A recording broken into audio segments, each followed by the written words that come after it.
We're going to recapping the Super Bowl again, the Seahawks Patriots Super Bowl that just happened. But we're going to look more at the props that occurred, what we bet, what we learned. Going to get into it, and also the Super Bowl 61 odds and props futures that our guest tonight likes. We get to see what Evan has to say about them. We talked to Annie last night and the golf guys on Tuesday, so I'm looking forward to breaking it down one more time. Before we begin, please hit like, subscribe, comment below, share this video, visit the link in the description for the merch store. As you can see, I'm wearing the fancy light blue Walter football t-shirt. If you want to buy this shirt and maybe wear it to a wedding or something, you could get it at the merch store here. We have a 20% off. It used to be 15. They stepped up their game here. 20% off sale. You could change the colors of the shirt so you can get long sleeve hoodie, women's tank top, infant onesie. And we have one new shirt today. I made like 50 new shirts and other things today. I went crazy. For some reason, this is the only one that's showing up. It's like a new design of hindsight is 50-50. So it's the famous Cam Newton quote. This guy's flipping a coin because, half the time there's hindsight, half the time there's not. So you can get it here at the merch store. You can get it, and I'm not joking, you can get it different colors. Look, you can get it black. As we wait for it to load, there we go. You can get it in black. You can get it in blue even. Actually think that's probably the best one. It looks really good. So yeah, you can get all that stuff. You can go to Amazon, buy my books. The most recent one is Jerks of the College Years, where I made fun of all these wonderful people on the cover here. And the other book was A Safety and a Field Goal, which is a top 5 topic book about the NFL. I actually bought my own book, as I said I would last week, because I was looking for a story. I was talking to Annie about a story, and I want to reread that, and I couldn't find it, so I had to order my book. So I got that. Also, super chat, super stickers. It's the best way to support the show. We had a $2 super chat from Dom yesterday, and the Boston Cam Eakin Eagle gave us $4.99 super chats on Tuesday. So thank you so much, guys. And I can't say enough. That's really the best way to help the show, because YouTube ads really don't pay all that much at all, especially in Q1, which we'll be in until April. All right, so we're joined by Evan Daniel once again, and the final time on a Thursday night until March, until we get into the NCAA tournament. Evan, how are you, and how's your Super Bowl viewing experience? My Super Bowl viewing experience, that was one bad football game. I think you commented, or somebody commented, is this like Thursday night football? Because that's what it kind of felt like. It felt like one of those Thursday night Amazon games to start a week. That was very similar to Broncos Raiders. That was 10-7. It was just a really, really bad overall game. And before we kind of break it down a little bit, I try to take lessons out of these games to update power ratings and take lessons going forwards. And one of the things that I had pointed out last week, and I said I hate trends, and I really don't ever like to look at trends or bet based on trends. But one of the things that I noticed, and I heard a lot of people ended up talking about this, is that in this century, in the last 25 years, they were 13 out of the 25 Super Bowls where a team was favored by 3.5 or more points, all the way up to like 14, right? Think back I think Pat's Giants, the line was 12.5 back maybe 10 years ago. So, and I just come to think, when I have teams that are above average in my power ratings, I generally go from, let's say, 0 to 7, and then, of course, the below average team, 0 to -7.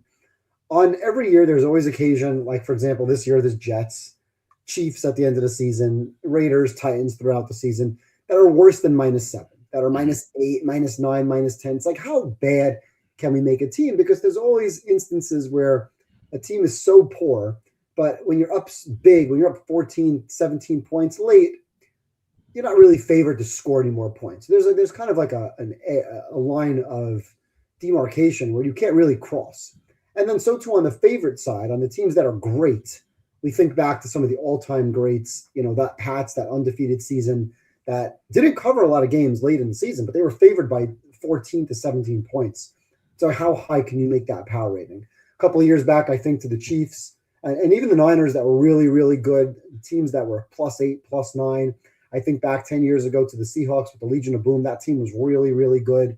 Mm-hmm. And I think this year it's like, how much better are two above average teams than one another? It's like, what should the line have been? And you said you thought before the game that the line was right. You had it as a 7-point game. I thought the line was wrong. I thought it was more 2.5. And I think in evaluating what we saw from the Patriots, and forget about the schedules, about who these teams played, because yes, obviously the Pats played a bad schedule, and I pointed out last week, and I don't change my opinion on it. Seahawks also played a pretty bad schedule. Yeah, but I definitely overrated the Patriots offense in general. That offense was not good, and they weren't good in the playoffs, and that should have been the precursor for, hey, they just played poorly, albeit weather, against the Chargers, who are a good defense.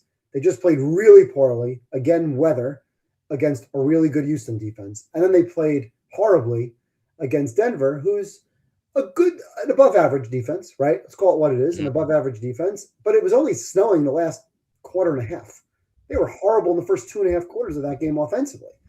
Was it May shoulder injury? Forget injuries. We're not here to talk about injuries. If you're playing, you're fine. Josh Allen's in a boot. Josh Allen was just fine in those games. They didn't lose because of his running ability. Darnold had an oblique injury. He was just fine. There's no excuses. If May's playing, you get a shot for the pain. Great. You're in the game. You're playing. Injuries are not an excuse. But he was really, really bad in those first 3 playoff games, to a point where it was almost as if, just don't turn the ball over and we'll be fine. And that's almost how they came out and played the first half of this football game last week. They came out and played not to lose. And he was awful.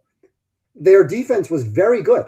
I still believe New England has an above average defense. Their defense was really good. And Seattle's offense was, whatever. Nothing special. They didn't have to be special. Now, but they were also not good in the red zone. They didn't finish drives well. They kicked field goals, which is fine. They knew their game plan was, hey, let's pile on, make it 9, make it 12, get up that double-digit lead. Their defense was not going to give up much, if anything, and that was the correct game plan. But it wasn't like this Seahawks team now is some juggernaut that is a top 10 team of all time. Everybody likes to talk about, oh, wow, they're so dominant. Their defense was very good, and they played against a bad/below average offense. So they looked better than what they were. They weren't a dominant team. This wasn't even the best. This wasn't the best team in the league. And this team would have been like the 7th best team last year and the year before and the year before that. Because let's be fair. The Seahawks this year were not – most of the year you had the Rams number 1. I slowly came around to that. I'm still not sure if I would have the Rams or Bills number 1. But I definitely have the Rams and the Bills ahead of Seattle. I'm not impressed with Seattle. Why? Because they beat the third-string Niners 2 weeks in a row and then played a coin flip game against the Rams. Because several weeks before that, they played like the exact same game against Max Brosnan. The exact same game, like 26-0 that game was. This was a very similar game to that. And heck, they barely beat Phillip Rivers. There was a late pick in that game that ended the game, but they were close in that game. This was not a juggernaut team. And I keep hearing people now, and I kind of shut off some of the podcasts, but, is Sam Darnold the top 10 quarterback going into next year? Are we crazy here? Is Sam Darnold the top 10 quarterback because he didn't turn the ball over against the Niners third stringers? And he had a nice game against the Rams, a solid game, if I may. He didn't play well this week. They didn't do much of anything. So I don't know if you have a quarterback ranking there, but to me, Sam Darnold's not even in the top half of quarterbacks going into next season. Because I'd still put people like Baker Mayfield and Jared Goff and, dare I say, Drake May, who didn't play well, obviously, last month, and Lawrence, and Jaden Daniels, and even Herbert, who can't win a playoff game. If you're a GM drafting, there's no chance you're drafting Sam Darnold ahead of any of those quarterbacks. So I don't want to get too crazy here with the Seahawks. They were a good team. They were definitely deserving of being favored by 4.5 to 6 points, somewhere in that ballpark. They dominated the game. They probably win that game 65-70% of the time, if not more. But that's because New England wasn't that good. And I had overrated New England. They are an above-average team, slightly. Seattle's a good team, but they're not a great team. That's kind of what I took out of that game. Yeah, I wouldn't put Darnold in the top half. Now, I didn't go over every quarterback in my head, but just he's definitely not in the top 10. That's absolutely absurd. And even ESPN would say that Geno Smith is better than him. So that's another name that you can add to the list. By the way, your friend Nina Kimes is a big Seahawks fan, so I don't know. She's gloating right now. Well, that's true, but at the time she said it was a downgrade when they went from Geno Smith to Sam Darnold. So she's she's saying that, and then I don't know if you saw the her argument for Drake May to win MVP. I think we actually talked about it last week, where she's like, well, in common opponents, Drake May was so much better than Matthew Stafford. I'm like, common opponents being the NFC South and the Titans. Who cares? Who cares how you play against those teams? That doesn't make you valuable if you beat up on the horrible teams. And I would you agree that Josh Allen was the MVP? I think we talked 100%. About that as well. Yeah. I said it all season long that Josh Allen was the MVP. Yeah. I don't think I wavered once, really, because Josh Allen is carrying this Buffalo team that was poor defensively, that doesn't have any weapons, have a good offensive line. I never cared for this coach. I haven't been a fan of McDermott for a while. And Josh Allen, I would still put Mahomes ahead of him, but Allen is right there, 1A, 1B. The guy's unbelievable, and he plays in bad weather, good weather. He carries the team. He has his flaws. He does make mistakes sometimes. I was very impressed with him in the Cincinnati game, where I've said some of my bones with Josh Allen is that when they're behind, he tries to do too much. In that game, they were behind multiple scores. Now, yes, there was a fluky pick six, I believe, in that game with Burrow, but Allen didn't make mistakes late. Also, Allen with a deficit against Baltimore week 1 brought them back from the dead. He needed the help of the Derrick Henry fumble, but he still brought them back from the dead. He did the same thing down 21-0 at halftime against New England in a big game. I still think Allen going into next year is the favorite to be the MVP, just depending on how Mahomes recovers from an ACL injury. Mm-hmm. But Allen is far and away the MVP of the league. If you take Stafford off of the Rams and Josh Allen off of the Bills are a 4-win football team.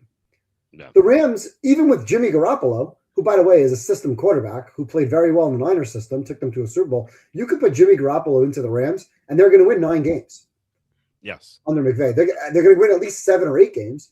If you put Trubisky in for Josh Allen, they're going to win 4 games.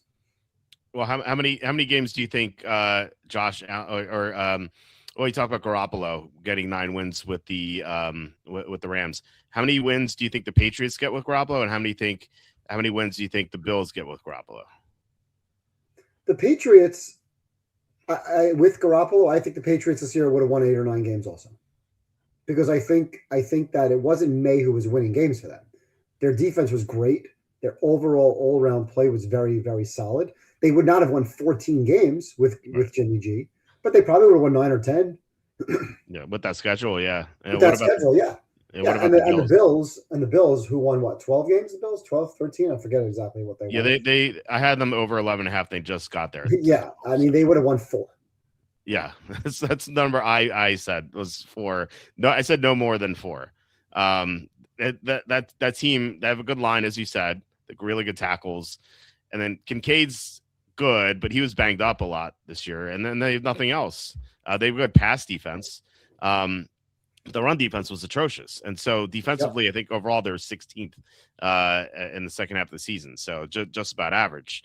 I definitely think Josh Allen was MVP, and not to pile more on Mina, and well, I'm glad to do it. But she tweeted out, she's like, my top 5 MVP candidates are, as she listed, May, then Stafford, then McCaffrey or something, and then Herbert. I forget who the 5th one was, and Josh Allen was not even there. And I'm like, she had 5 shots to nail the MVP, and she couldn't do it. Okay. I don't get it. But speaking of the Bills, I asked this question to Andy. I'll ask it to you. We know the Bills got royally screwed against the Broncos. And had they played the Patriots in the AFC Championship, I think they would have won. We don't know that, obviously, but I think they would have won. And so if the Bills had been in the Super Bowl against the Seahawks team, how do you think this game would have gone? Obviously, no, for sure. But what do you think would have happened? Yeah, I mean, I would have looked to my power ratings, and I would have had the Bills as the favorite. Yeah. So I would have had the Bills as a slight favorite. I would have probably had the Bills -1, maybe 1.5, certainly under 3. Mm-hmm. And we as NFL fans, and I said this from weeks ago, were robbed of good playoff football because teams that were bad or less than normal good NFL playoff caliber teams were in this postseason. Yeah. And it's unfortunate that we didn't get Bills Seahawks or Bills Rams. And instead we were, if it weren't the Bills or Jacksonville who played each other, we were looking at Denver, who wasn't deserving, Houston, who obviously wasn't deserving, the Chargers without an offensive line, or New England, which clearly were not, not on that level. It's too bad. And the Seahawks were well above that. The Seahawks were a deserving candidate. The Eagles fell off a cliff. I thought that the Eagles had a really good shot going into the playoffs, getting to the Super Bowl, and they just didn't show up. And oh well. But at the end of the day, we were kind of robbed of a better game because, the Seahawks and the Rams were just far better than some of the mediocrity outside of Buffalo from the AFC. So shouldn't he have done better than 0-7? Yeah, listen, Allen is great. He also lost a bunch of the overtime games to Mahomes, who's may go down as the greatest quarterback of all time. We'll see. He's still not even halfway through his career, hopefully. So, yeah, I mean, listen, Allen has not performed in some of those moments. Some of those moments were not on him. Some of those moments he never got the ball in overtime, right? That 13-second game, he didn't get the ball. He never did, yeah. Yeah. So, I mean, they changed the rules for Josh Allen. Right. When they change the rules because of you, something's you're doing something right. Yeah, that's true. And I don't know if that really matters as far as him being so great, because he just it just goes along with our argument. Like, he just doesn't have the talent around him. Like, imagine if he had Stephon Diggs beforehand, but now for the past 2 years, he hasn't had Stephon Diggs. He's had Khalil Shakir as his number one receiver, and Shakir is not anywhere close to being number one receiver. Keon Coleman is a huge failure. Joshua Palmer is a huge failure. Brandon Cooks was making plays for them. Like, that's where they were. Like, that they had to rely on Brandon Cooks. And obviously the two tight ends are good, but they don't have a threat like that, and you kind of have to wonder, when will they? I don't know. It feels like they're drafting too late to get a top tier receiver this year too. Well, the problem with the Bills, they shoot themselves in the foot every year, and it's the Bills blow it. Yes, the Bills finished 12-5, but they lost the game to Miami. Okay, yeah. And obviously they lost the game to the Falcons. So these are games you can't lose. And the game to the Falcons was a back-to-back loss because they had just lost to New England, and then they lost to Atlanta. And that was a Sunday night football game. You can't lose that game. And you can't lose to Miami. So outside of that, and that's home field advantage right there. So Buffalo, they made their lives more difficult by not winning games they should have won. And that was their downfall. And that's too bad. They would have been, instead of being on the road in Denver, they're at home, and even with the mistakes, they probably win that game easily. So it's nobody's fault. It's not about the luck. It's not about the refs. It's not about the situation. They can't lose to Atlanta in a back-to-back game where they just blew a game as a 7.5-point favorite to New England, and then they can't lose to Miami. So You know what? Don't go 12-5. I expect them to turn it around, come back next year, take these games more seriously, of course, barring injury, and I'm sure they're going to be favored to win the division. Let's not mistake for what New England just did. Buffalo, with Allen and anybody around him, is going to be favored to win that division. Yeah, they're the second favorite in the conference. They'll have a second-place schedule. They'll have an easier schedule than although I shouldn't say it's an easier schedule because Pittsburgh won the division, not Baltimore. So Baltimore's second place too, right? So it's and the Chargers are better than Denver. So the second-place schedule is probably going to be more difficult than the first-place schedule. Yeah. So that's actually interesting to point out. We'll talk about that next year as we talk about first place versus last place schedules. Yeah. So, but listen, I think as an NFL fan, the playoffs were not great. Outside of Seahawks, Rams, outside of that, the Bears Packers game, and it was a pretty good. The Bills games were good games too. I didn't really particularly care for the Denver game late because I thought that was so much weird stuff going on. Yeah. But the Buffalo-Jacksonville game was a pretty good game. Outside of that, it was pretty lackluster. It was just the Super Bowl had no juice. It was a boring week leading up to the Super Bowl. It was a horrible, horrible game. I think, it's 12-0, right? At what point did you think the game was over? I think as soon as Seattle scored a touchdown. Well, I I never thought like New England was going to really challenge Seattle be like after the first like 3 drives where they're just taking sacks and not doing anything.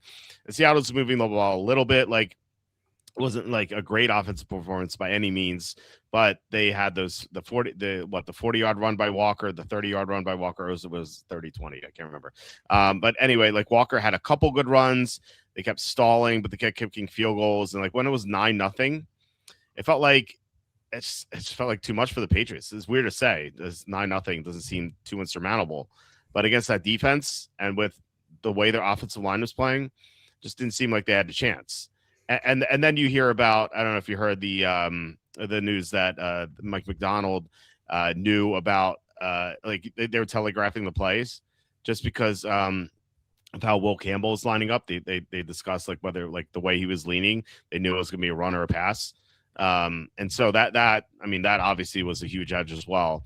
And them having known that, I thought that was huge. And we mentioned this last night with Andy, like Seattle with the 2 weeks, I don't know if they would have figured that out with 1 week, but with the 2 weeks, they took full advantage of that. And they learned they learned to tell about Will Campbell, and that helped them out a lot.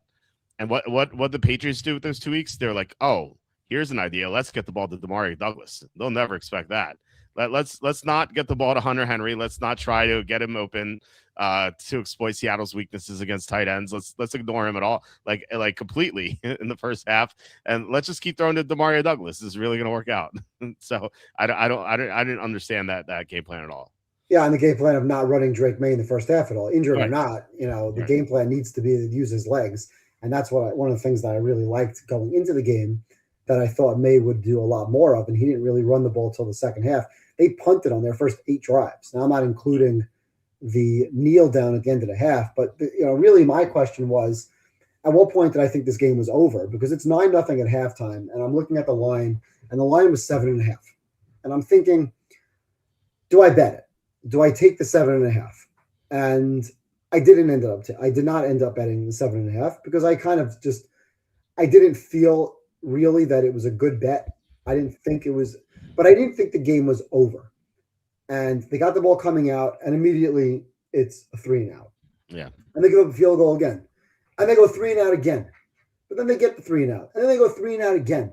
It's like, oh my God, this is just so bad. It's so bad.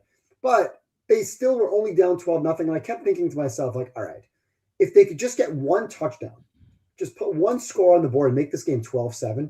I was thinking in my head, how is this game going to go overtime? How is this game going to be exciting late? At what point am I thinking of betting the yes OT? And I said, all right, it's going to be 12-0. They're going to score. It's going to be 12-7. Maybe they'll give up a field goal. And now all of a sudden we're down by 8. There'll be another touchdown. Now we got to go for 2. And I'm thinking like all these, the gambling math, right, of how you get to certain scores. Yeah. And obviously 3rd down at midfield, sack, fumble. That's it. Going the other way. A couple of plays later, it's 19-0. Game's over. So I really didn't think the game was over until that fumble. And that really, the one thing that I was most impressed with Darnold about in this game, I want to look at the pressures that he took, because he was under quite a bit of pressure. So Darnold was under pressure 18 times. He went 7 for 16 while under pressure with the touchdown. But I thought he was really, it was interesting. He was really elusive in the pocket. He was able to maneuver around. Now, he couldn't make a throw. He was bad throwing the football. Yeah. But he didn't take sacks, right? Even on like that one of the first drive, maybe it wasn't the first drive, maybe it was the second drive, where he avoided a sack and then he missed JSN, would have had an 85-yard touchdown. Guy's wide open. He just like overthrew him there. So, but Darnold was 19 for 38. So he's 50% passing, but he did not take the sacks. On the other side of the line of scrimmage, May, every time they would bring the ball, and this was early, like for those first 2 drives that New England had, they crossed midfield and ended up going backwards. It was May not being elusive in the pocket. And when he took sacks, or when he didn't make plays, he took sacks that took them behind the sticks and forced punting situations. If only May could have either thrown the ball away to live to fight another down and make it 3rd and 10 instead of 3rd and 20, or 2nd and 10 instead of 2nd and 20, or used his legs like he did in the second half to pick up some chunk yardage, that first half could have gone really, really differently. but give Darnold credit for being elusive and not making mistakes, right?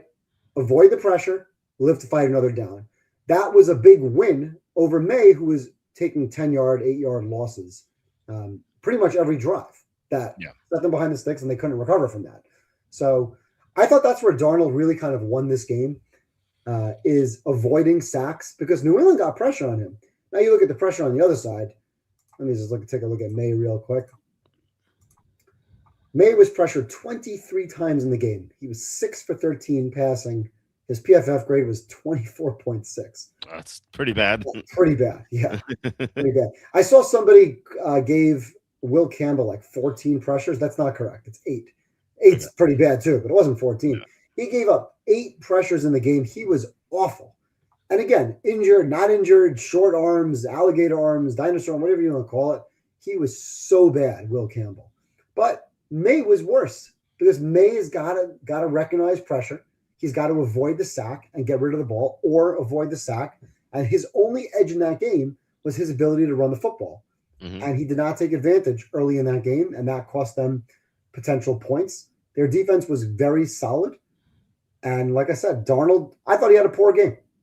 If your best attribute in the game is avoiding pressure and throwing the ball away, I mean, that's not exactly winning football games. Scoring. If he played that game against the Rams, they lose that game 31-19. Right? They're not going to win that game against the Rams 9 out of 10 times if you're kicking field goals in the red zone and going 19 for 38 passing with 5 to 6 yards per attempt. That's not a recipe for winning. The week before against the Rams, he had 9.5 yards per attempt, and he was fantastic.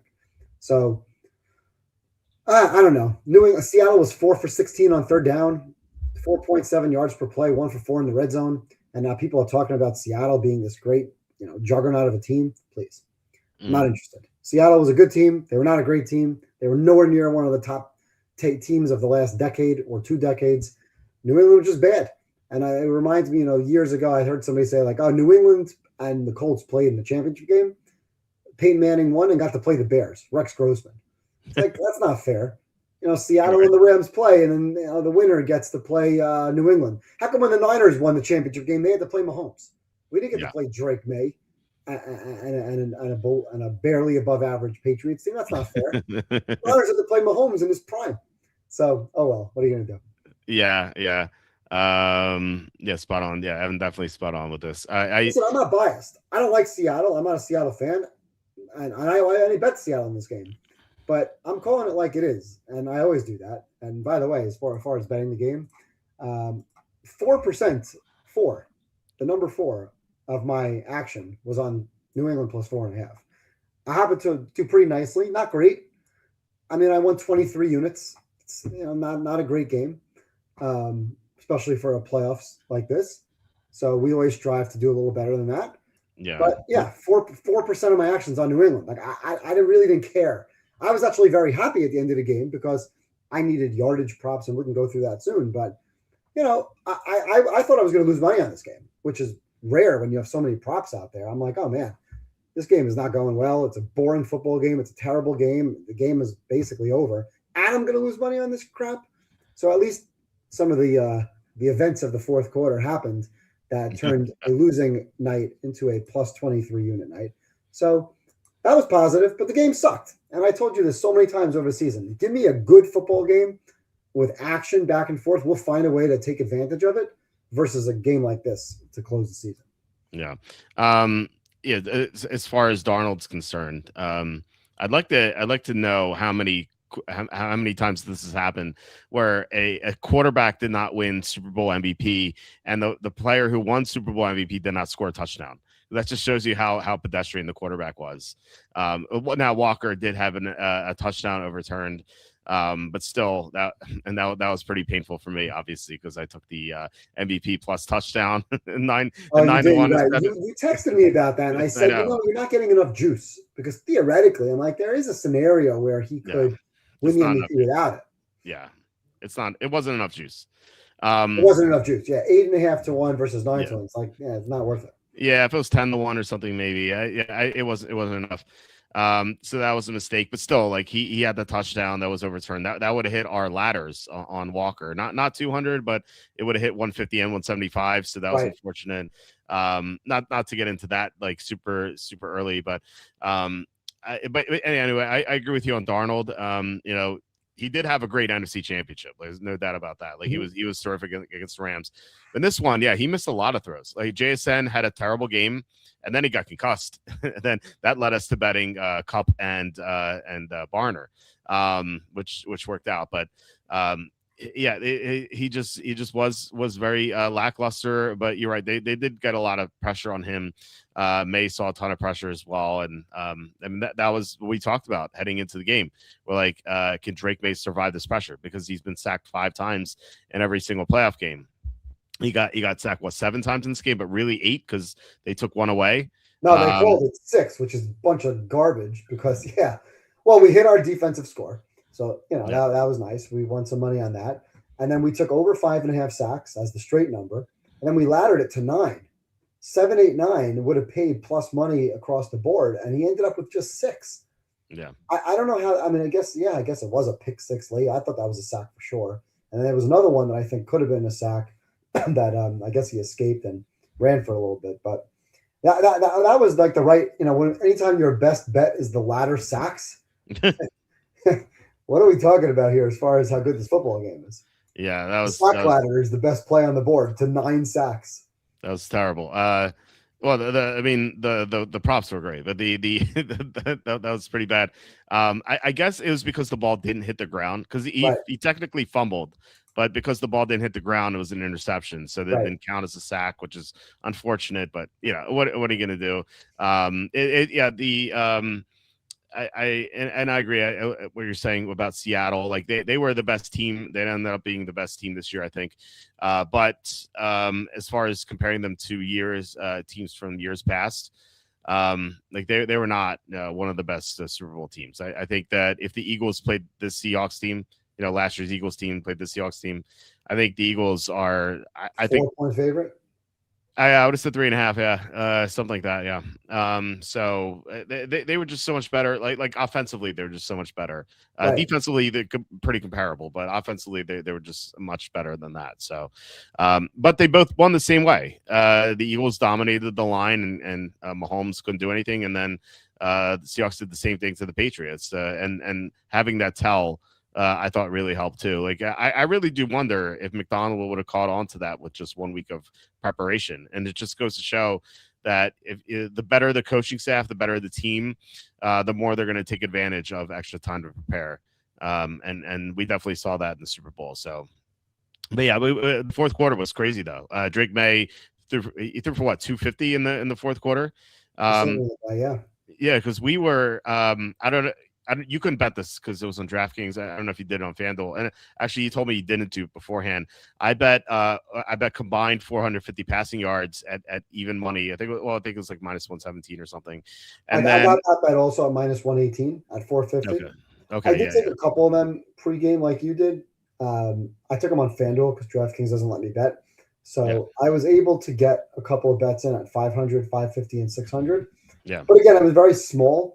Because I tell you, I don't like the first quarter yards. I like these better late second quarter to halftime because of exactly what we saw here. The situation of the game calls for much more aggressive tempo. And by the way, you could have, and I didn't. And I was like getting ready to kick myself on it. I know. Because the 500 plus was 35-1 at halftime. And I'm like, should I bet this? I'm like, no, there's no way. It's not even going to come close to that. And it landed at 497. Yeah. Yep. Now, I did have Seattle over 320.5 net yards, which I bet pregame. And I took New England over 300.5 net yards, also pregame. And I thought that one was dead in the water. So that ended up going over. And I played over 640.5 yards. So on that last drive, I'm thinking like, okay, I need some yards here.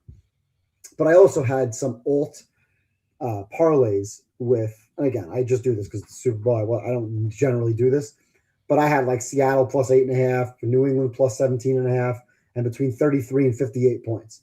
And I'm thinking, I'm not getting 33 points. That over is dead in the water also. And then as New England, as Seattle is scoring, I'm thinking, all right, well, I might get over 33 points, but shit, I'm not getting New England plus 17 and a half. This game is going to be a rout. So at the end of that game, and then I also, thankfully, JSN came back in because at halftime I played a nice little same game parlay that included JSN to get to 25 plus yards. And his first catch of the half got him to 24. I'm like, are you kidding me right now?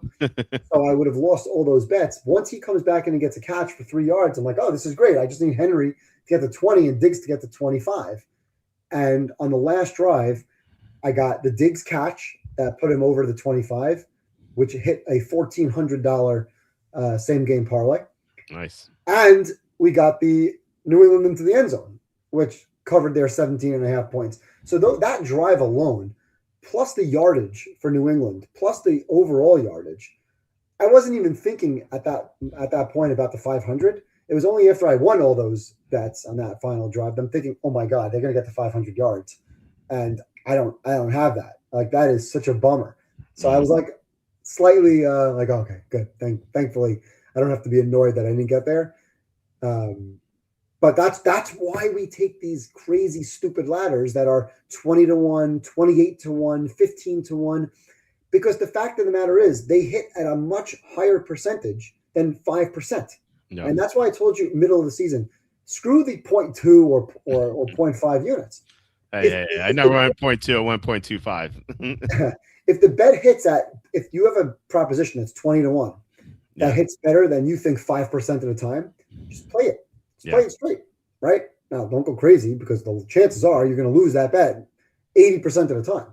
But if you're going to win 20% of the time, why not take a bet that pays 20 to 1, right? 20% of the time, you have to hit 1 out of 5 to break even, not 1 out of 20. Right. 5% though, you got to hit 1 out of 20. And that's where odds and calculating the proper odds makes a lot of sense. And that's where FanDuel and all these things, and we could talk more later in the year about basketball and how we attack player props late then. But that's why these bets are so valuable, where you can build a portfolio with odds that are very, very juicy. And if a game turns out like Packers Bears, or like Rams Seahawks iteration number 2 in week 15, you just clean up. Yeah. I mean, just insane how well you can do. Yeah, you come out in this game. If I'm betting this game regularly, I'm not really betting a pregame. And at halftime, there's really not much there. So I probably have a very low, if this were like a 1 o'clock game on a Sunday, I probably have no action on this game. Mm-hmm. Like literally next to nothing. Yeah. So because it's a standalone and you can really take advantage, there were things we could take advantage of. One of the things that we bet this year, which was minus 130, is second half more points than first half. That bet hits like every year. So I couldn't find that. Did you bet on that offshore? Because I couldn't find it on like FanDuel DraftKings. Yeah, because I don't think FanDuel, DraftKings, etc. had that bet. So really? I'm pretty sure they did, but I think the odds may have been worse than minus 130. I'm 99% sure I saw that on FanDuel.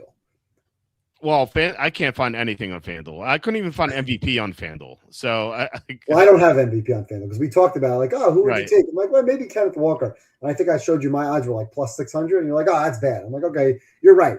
If I can't bet it at plus 850, I'm not betting it. Screw it. Right. I don't understand why, like, difference, like New York's like, oh, we can't authorize MVP betting here. Like, I don't understand that one bit. That doesn't make any sense. And what did you get on the Seattle defensive TD? I had plus 550 on the Seattle defensive touchdown. Oh my God, I got ripped off. I got what did you have, defense or defensive special teams? Defense. Oh, okay, that's why. So I had defense special teams at plus 400. Okay. So and then I had Patriots at 550, and then the parlay was 33 to 1. So I had the parlay at like 60 to 1. Yeah, and there was no way once we had that score that the Patriots are getting defensive touchdown. But it's actually, I'm like, now we need a Patriots kickoff return, because that was the best way to do it. Right. And that would have been so great to hit the 33 to 1. I came so close to having like an insane day. My DraftKings lineup, which is the power sweep, I think, or something. It was like $150 entry, and there were like, I want to say about 2,000 people in it, and paid $100,000 the first.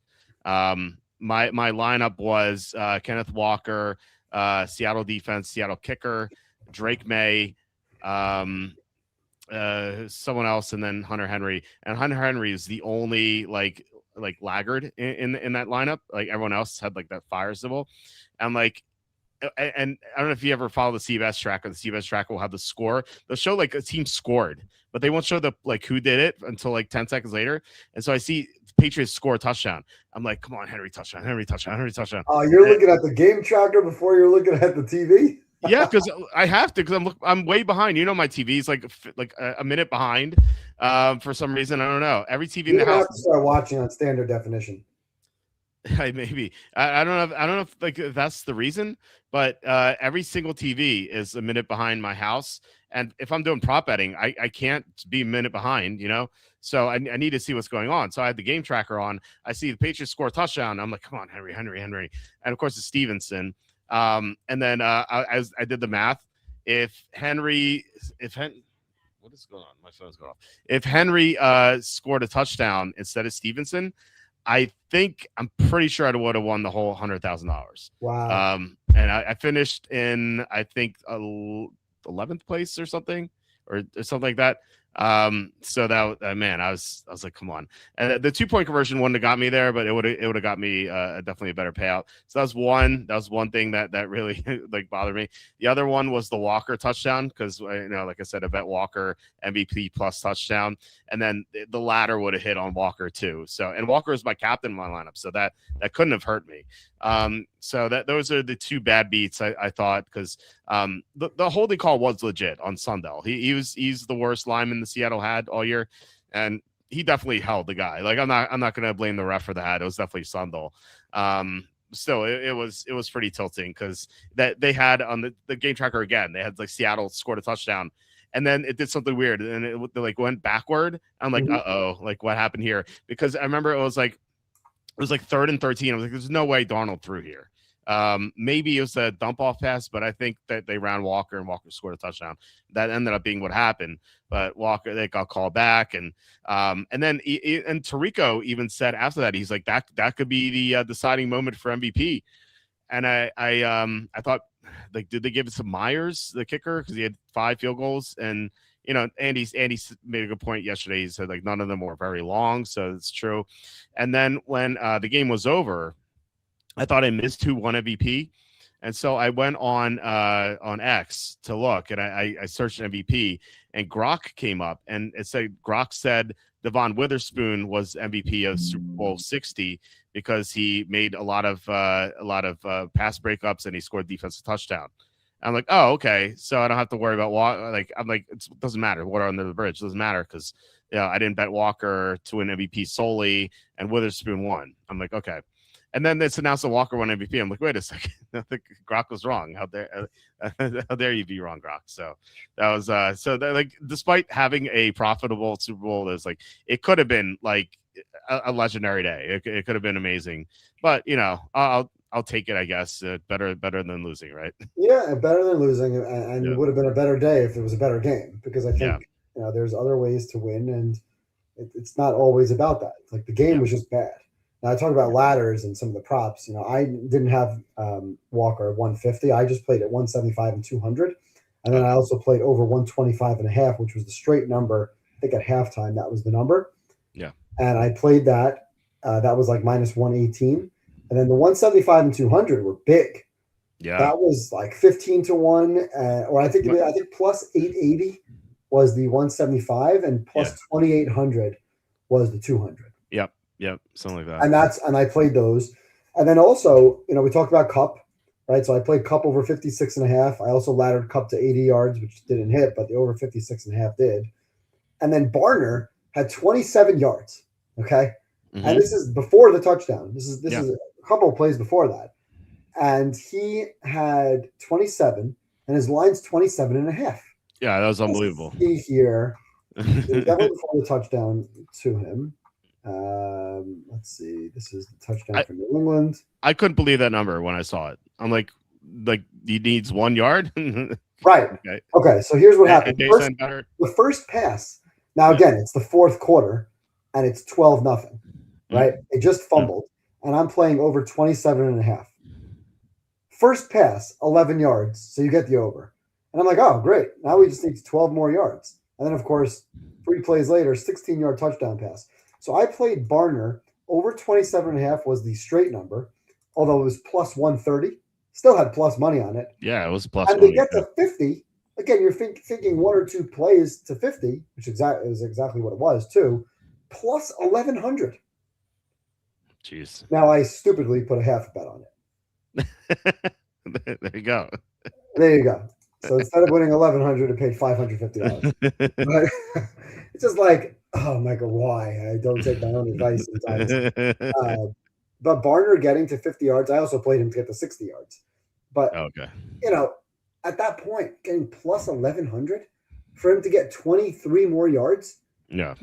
Just one pass down the field to him, potentially. I just thought that was a joke.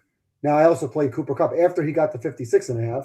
I played him again to get 65.5, and he didn't get another catch. Yeah, because JSN came back. Right. Well, JSN came back, and at that point, it was later in the game anyway, so they weren't really throwing the ball. But this is where these lines are just so valuable. It's just a mistake. Cooper Kupp to get basically another catch for a half a yard is plus 130. Why is that? And to get, I don't remember what the odds were because I just have my loss written down, but getting to 80 yards probably paid also like 10-1. Yeah. It's just one catch downfield. So those are some of the things that I really liked. And then, of course, I didn't play the Drake May rushing late. I thought I was going to. I didn't like the odds. So I know it went over at the end when he had 37 yards. But I don't know if you laddered that to like 40 or 50 at some point earlier in the game. But I never played the Drake May rushing. I just didn't see him running the ball at all. And I'm thinking, like, oh, forget it. I just didn't like the odds. I bet Drake May. I bet him at the 5-minute mark of the second quarter when there's 5 minutes left. I got so it was 33.5, which hit. I bet 50 plus at plus 310, and I bet 60 plus at plus 550. Yeah, I didn't like the odds. Yeah. I just thought that his number was too far away, and the ladder plus money were not to my liking. So I just waited. I figured I'd wait till later in the game when the odds were a little bit more favorable. For example, the Barner, he needs a half a yard, and then his ladders are just so close. I didn't think May was close enough to the ladders to warrant the plus 300 or 500, so I just laid off it. My favorite bet, which I've done now a number of years, is, and you can't do this on FanDuel because they don't offer it, but if you could find an offshore that lists the correct scores, copy and paste them into an Excel spreadsheet, and which I did, and there were, let's see here, for Patriots winning, there were 70 options. And for Seattle winning, there were 143 options. So you have 213 choices of scores. And then you have the field, which should be better, but I got it at plus 450. It used to be like 20-1. Then they dropped it to 10-1, 8-1. This year it started at 5-1. By the time I bet it, it was plus 450. And it closed at plus 350. Field hit once again. And I started doing this a few years ago at 20-1, because if you look at the Super Bowl scores over the course of time, a lot of them have what I just call an exotic number, whether that's 9s, 2s, 5s. It happens all the time. It's a weird game. Weird things happen. Yeah, of course, you get your 24-20s of the world. And I actually bet a few numbers. We were talking last week. I took a bunch of numbers in like the 80 to a 200-1 range, centered around 23-20, 24-20. 27-23, just to have something in that low to mid 20s range. And then I played a big number on the field. And I figured, you know what? If I lose, I lose. I don't care. It's just part of my overall action. But I had a heck of a lot more money on that than I had on New England covering the spread. Yeah. That's how much we talked last week for about 2 hours about why I like plus 4.5. Liking the field has nothing to do with anything other than I'm getting odds, and it's probably hit half the Super Bowls. So if it's hitting more than half the time and you're giving me 5-1, I'll play it. So I played it, and it paid out big because you're getting plus 450 on a sizable wager, multiple unit bet for the field. And when you get those scores and it's 12-0, I'm like, all right, I'm in the field right now at 12. If New England doesn't score, if it's a shutout, I'm in the field. And then it's 19, and it's okay, I'm still good. I'm like, there's no scores with 19. And if there are, let me take a look here. Seattle having 19 points the only numbers for the Patriots were 13, 16, and 17. So when the Pats had 0 and it's 19-0, I'm still 2 scores away from potentially hitting that bet. Yeah. When they get to 29, well, Seattle 29 wasn't even listed. So it didn't matter what New England was going to get to because Seattle goes from 28 to 30. Yeah. And that's where you got to look at your rules and you got to make sure you're finding a book that has this and has the requisite number because FanDuel has some crazy scores, a lot of score potentials, well more than 213, and they don't offer you the field anyway. Right. Yeah. So you got to find the books that offer it with a field and not as many overall potential scores. So, I mean, I just love this bet year in, year out. I will take this bet every year, no matter what the situation, for multiple units at plus 500 or thereabout. And like I said, it hits 50% of the time or more. If you look through the scores in Super Bowl history, it's just a great proposition to take. If you say, I'm going to take it now every single year for the next 10 years, you will hit it multiple times. It's not going to hit once or twice. It's going to hit 4 or 5 times. And if it hits more, great. And this is hit now multiple times in the last few years alone. And there's so many games. 6 to 1. No, yeah, when are they going to list that? No, they don't list 6 to 1. I mean, 8 to 1. Andy was saying that in Vegas, it's the one of the sports books. I think it was the Westgate. You could request. They didn't have field, I think, but you could request the score that's not on the sheet. And I was like, what would they give you at 6 to 1? Like $1 million to 1? Like, it's kind of. Well, you don't have to ask for a score. You have to find where they're giving you 200 options and play the field. Because if I go back in time, this year hit, last year hit 40 to 22, not a listed score. Year before hit 25-22, not a listed score. Mm-hmm. The year before that, it was 35. If you remember the game, it was 35-27.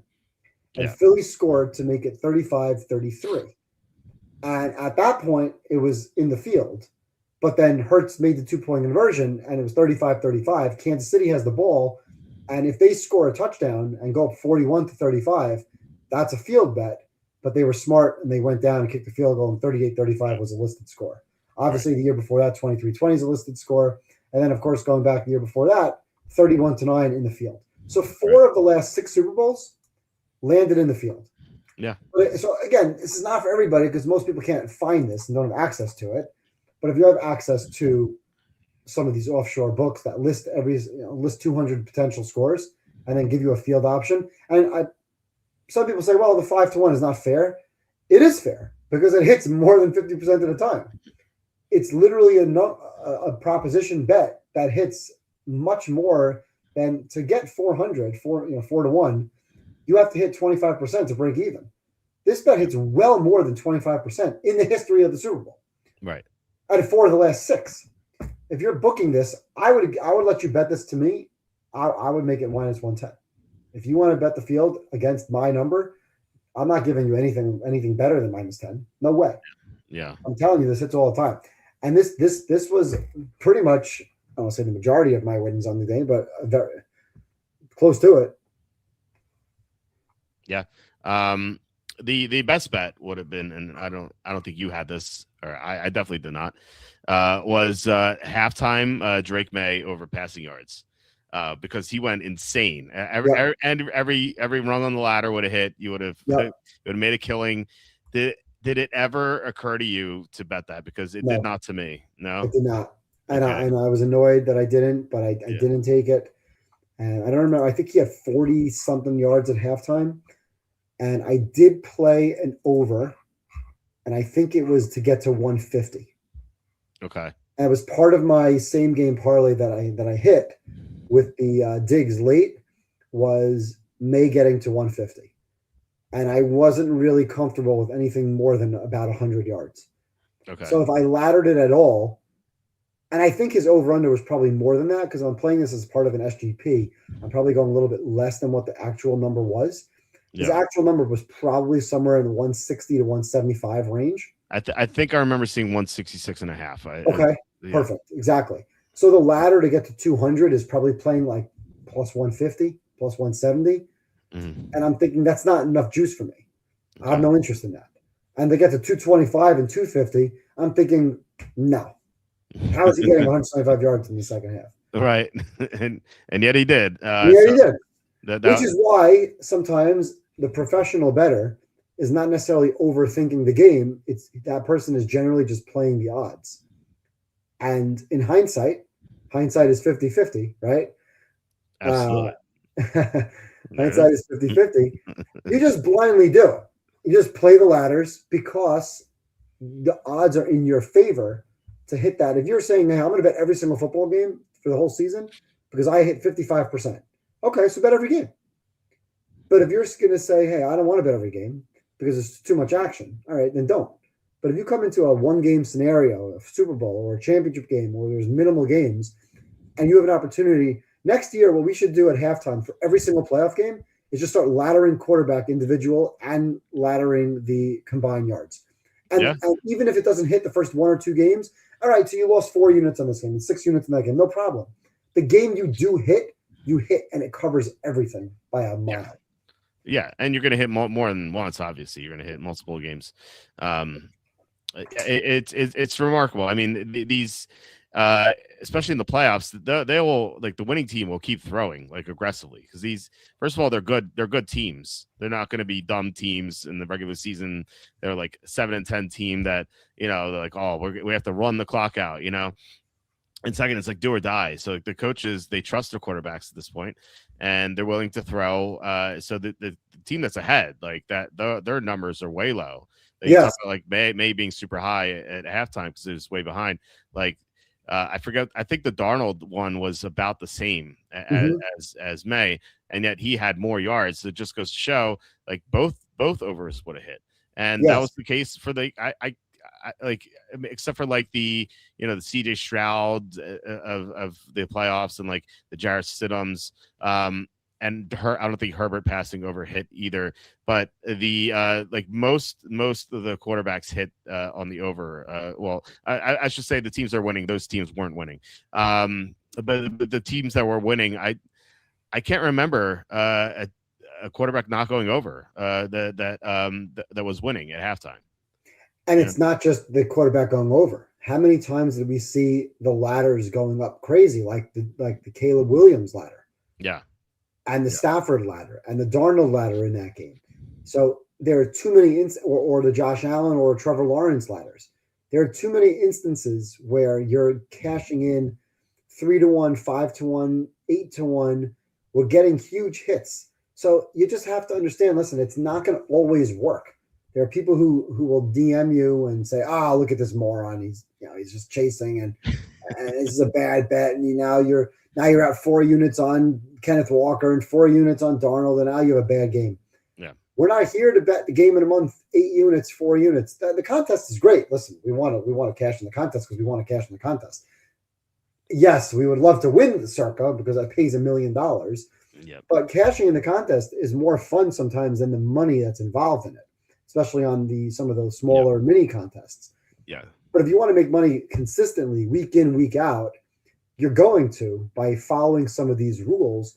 But you have to understand, first of all, don't chase it, right? Don't just, I lost week 4, therefore in week 5, I'm going to triple my action or triple my bet. You got to maintain the discipline.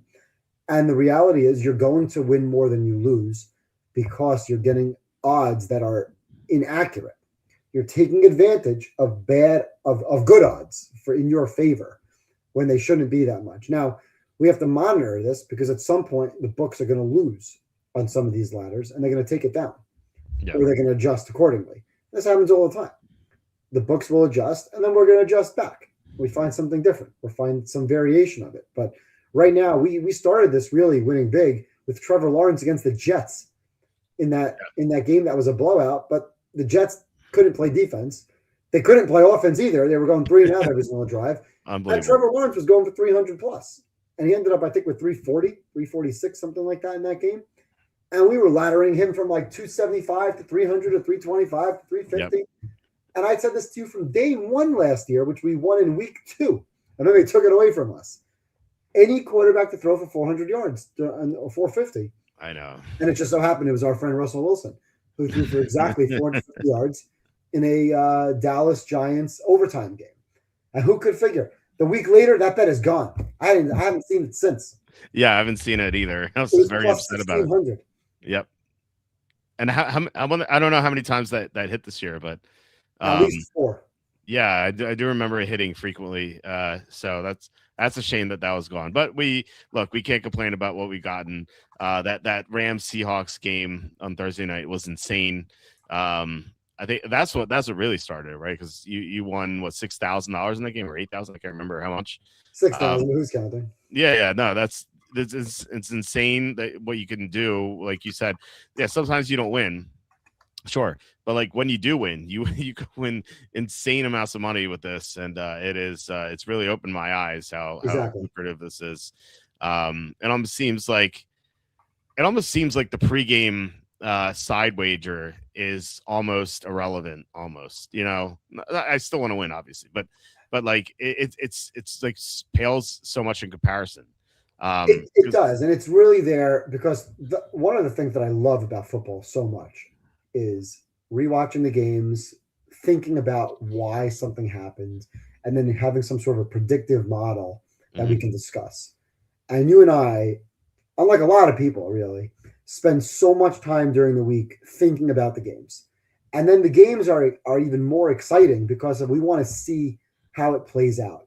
It's not just looking at a box score or checking your fantasy team or even hitting a bet and picking a game correctly, because so many of these games, as you'll write a book about, came down to some crazy, fluky, weird event or plays that changed a spread and caused millions, if not more, many more millions of dollars to change hands when the Rams when the Eagles beat the Rams on a blocked field goal for a touchdown, and how much money changed hands because of that.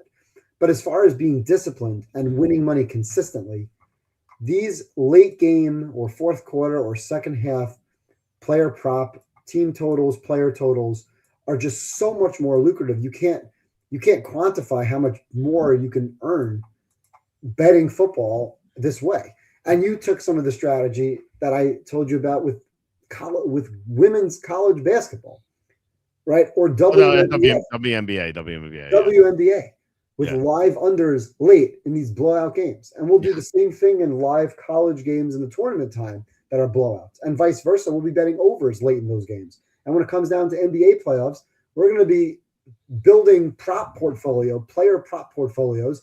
Like there was one live stream we were on where a game, I think it was Nuggets Timberwolves maybe, that went to like an overtime or double overtime. Yeah. I mean, some of those games, we could sit here and predict the game and talk about a game and, hey, I got the Super Bowl wrong, you got the Super Bowl right.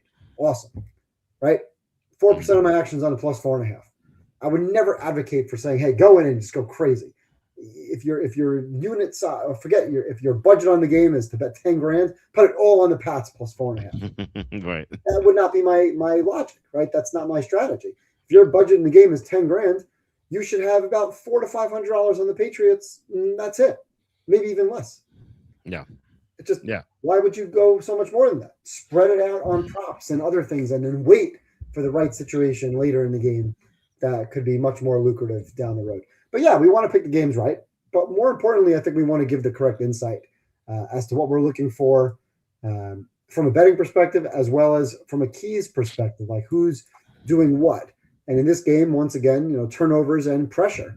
And that's where when we come kind of shifting gears a little bit into team building season, I know you're, top notch, you and Charlie with the draft. I don't pay attention as much to the players as I do to the positions. I want to know what my team and what teams are drafting position-wise, because what we've seen now in the last few years, we have these coordinator changes or coaching changes where a team like the Lions will lose Ben Johnson. And they don't fall off a cliff offensively, but they definitely were hurt by that. The Eagles lost their coordinators a couple of years ago and fell off a cliff a little bit.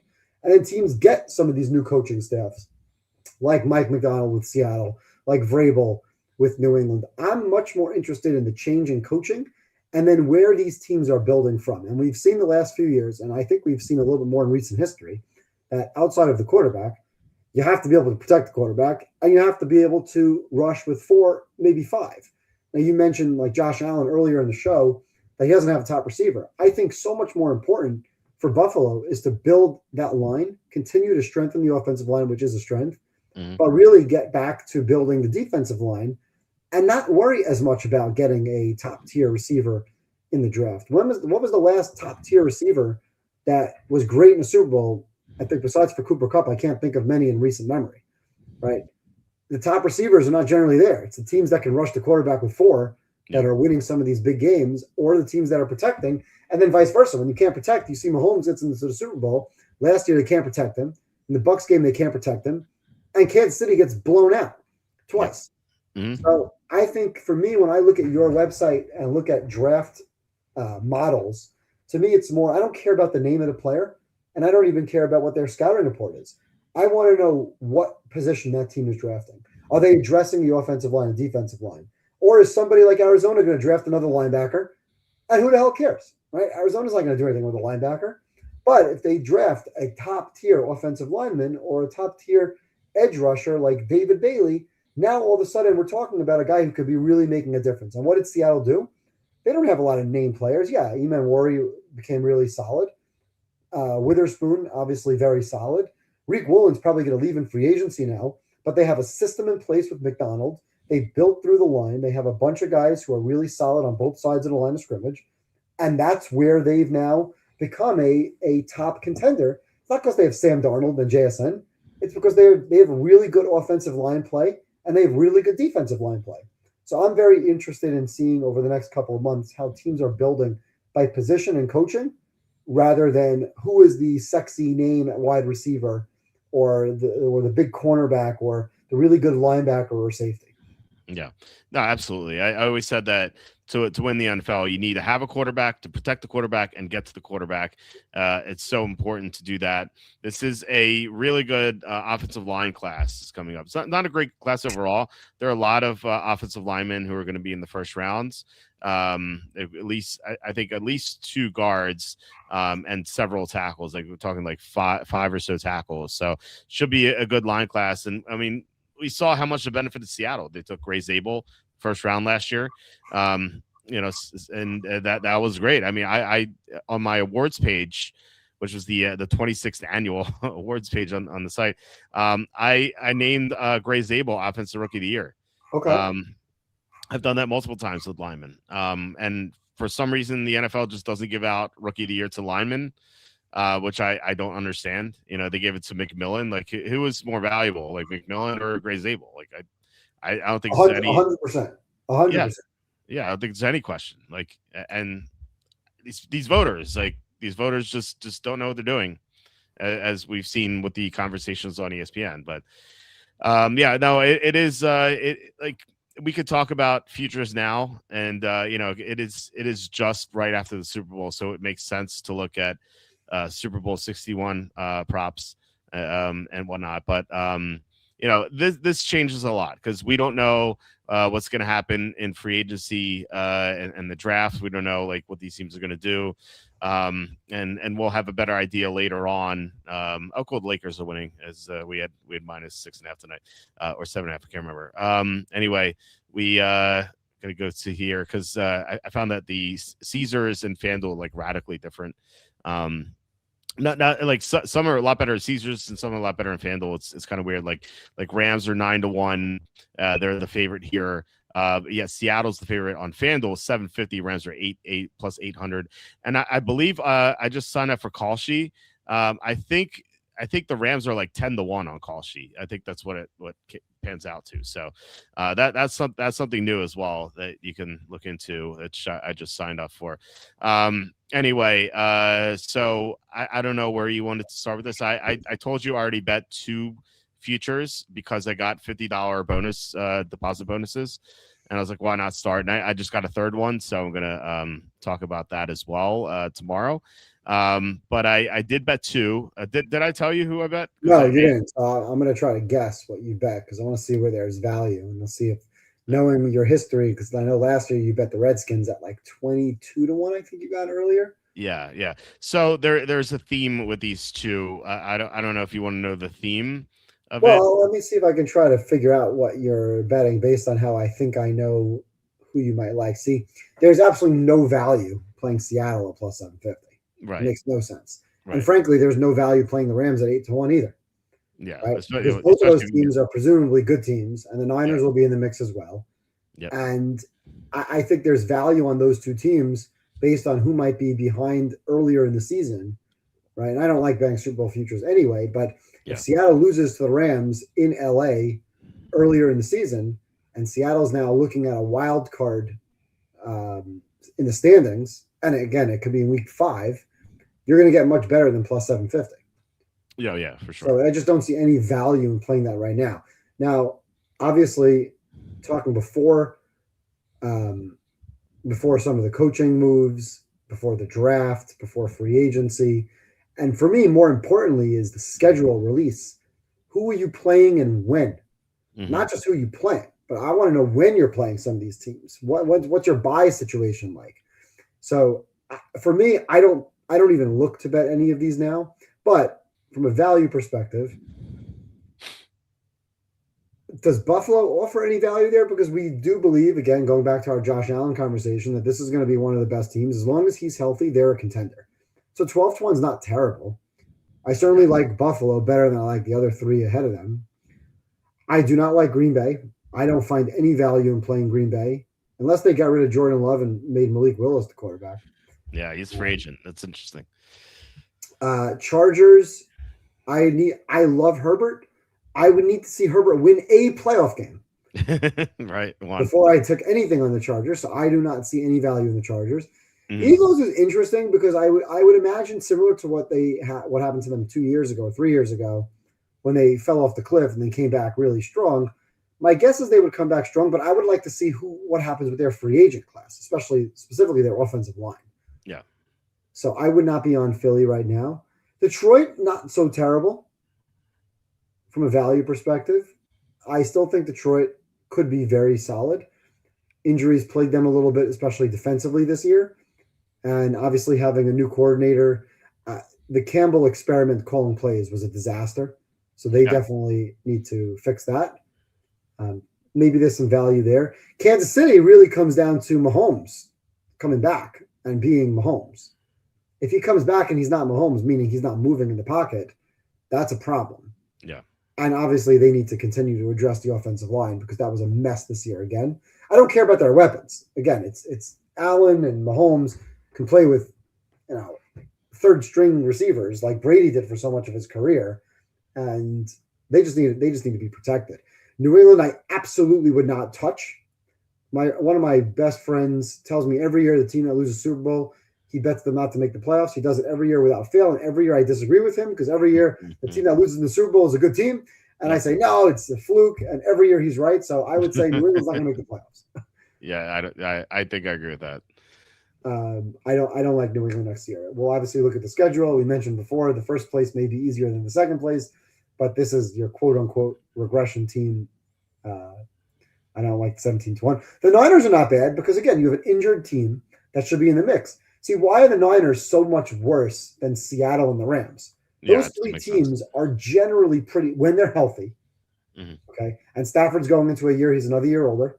We all talked about his back being a potential issue last summer. What if his back becomes an issue in October?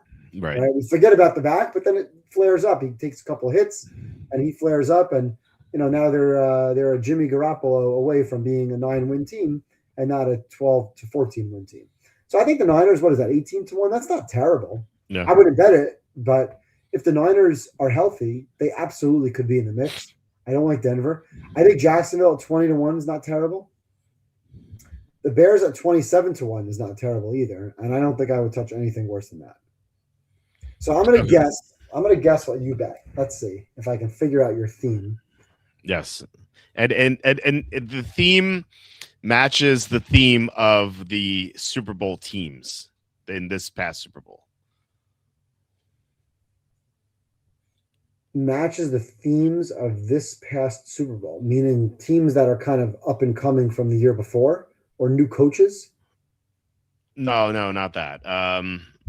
If I told you the theme, I would give that away. Although, I'm gonna go with Jacksonville. Let me see the odds again. I think you're going to be on Jacksonville, and I think you would be on. Dare I say Chicago? one of those matches the division. It's neither of those teams. I do like Jacksonville a lot. It did not match the theme. The reason I did this, I posted on site, so I did it for the theme. But I like both these teams anyway. I think they do have value. One of the teams you expressed as good value. The other team you really didn't talk about the one team, the other team. I bet. And it's I mean I'll kind of if whenever we come to that team, I'll kind of say why I think there's value there, even though like it may not seem that way. But it is. I did it mostly for the theme, but like I said, I was going to do it anyway. So just kind of doing it in the order of which just kind of match the Super Bowl 60 teams, and we discussed this theme on the show, like toward the beginning of the show, mostly, more so with New England, but less so with Seattle. So Buffalo? No, it's not. It's not Buffalo. I do like Buffalo as well, but it's not Buffalo. Give it to me. All right, so I'll tell you the theme, and maybe you can. Okay. Maybe guess. The theme is very easy schedules, and specifically teams that play the NFC South. Now, both Seattle and New England played the NFC South teams. So you rack the NFC South next year. The two divisions that play the NFC South are the two North divisions, the AFC North and the NFC North. So you have Baltimore in there. Baltimore, yes. Now, here's the 12-1 doesn't look like good value, but keep in mind they were like 7-1 last year, 6.5-1, and now they have a new coach. So I think that could be a positive. I do like John Harbaugh, but I think with a new coach, they might be more invested in it. Lamar Jackson was only healthy for 3 games last year. You'd have to think there's going to be better injury luck. I do like Jesse Minter. I think that he could provide, kind of like what Mike McDonald provided for Seattle. And 12-1 when you have a schedule that looks like this. Let me pull it up for you. Now, we don't know the order of these teams, but we do know who they're playing. And this schedule is easy. So they have the NFC South, as I said, all the 4 NFC South teams. They have the AFC South too. Now it's tough. Jacksonville game, Houston. I feel like they could beat Houston. They also get Tennessee and Indianapolis. There are 3 special games. One of them is Dallas. They do get the Chargers and Bills as well, but overall, I think this is a very manageable schedule with Steelers twice, with Mike McCarthy, Browns twice, and they dominate the Bengals, it seems. So I think that's a very, very manageable schedule. I think they can rack up wins and bounce back. And 12-1 compared to, I think it was plus 650 last year. It's a good odds compared to that. Yeah, the theme of the schedule makes a lot of sense. Yeah. Yeah, I agree with that. I mean, you pulled it up there. I mean, playing Atlanta, New Orleans, Tampa, and Carolina is really a good way to rack up some easy wins. Yeah. And not have a situation like this year where you're playing all the best teams, all the top teams, you fall behind the 8 ball.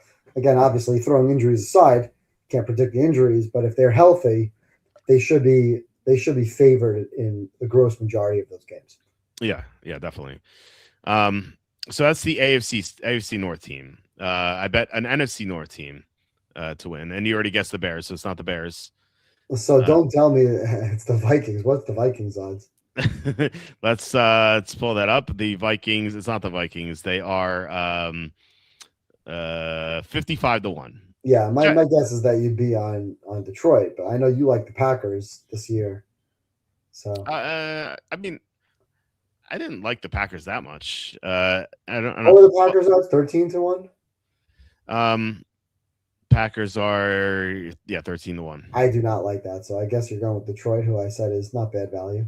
Yeah, I'm going with Detroit. Well, real quick on Minnesota. So I don't know if I'm going to bet this one, but the one thing to keep in mind is that they called up Cincinnati to trade for Joe Burrow. Now, Cincinnati basically told them to F off. But the fact that they're willing to, and Butters mentioned this on Tuesday, the fact that they're willing to be aggressive enough to try to make a trade to upgrade quarterback, I don't know what they're going to do, but they're at least trying. Mm-hmm. So if they could somehow get someone good, then 55-1 I think would be good value. But I if it's McCarthy, then that's obviously the bet. It is Detroit. So I hated Detroit this year.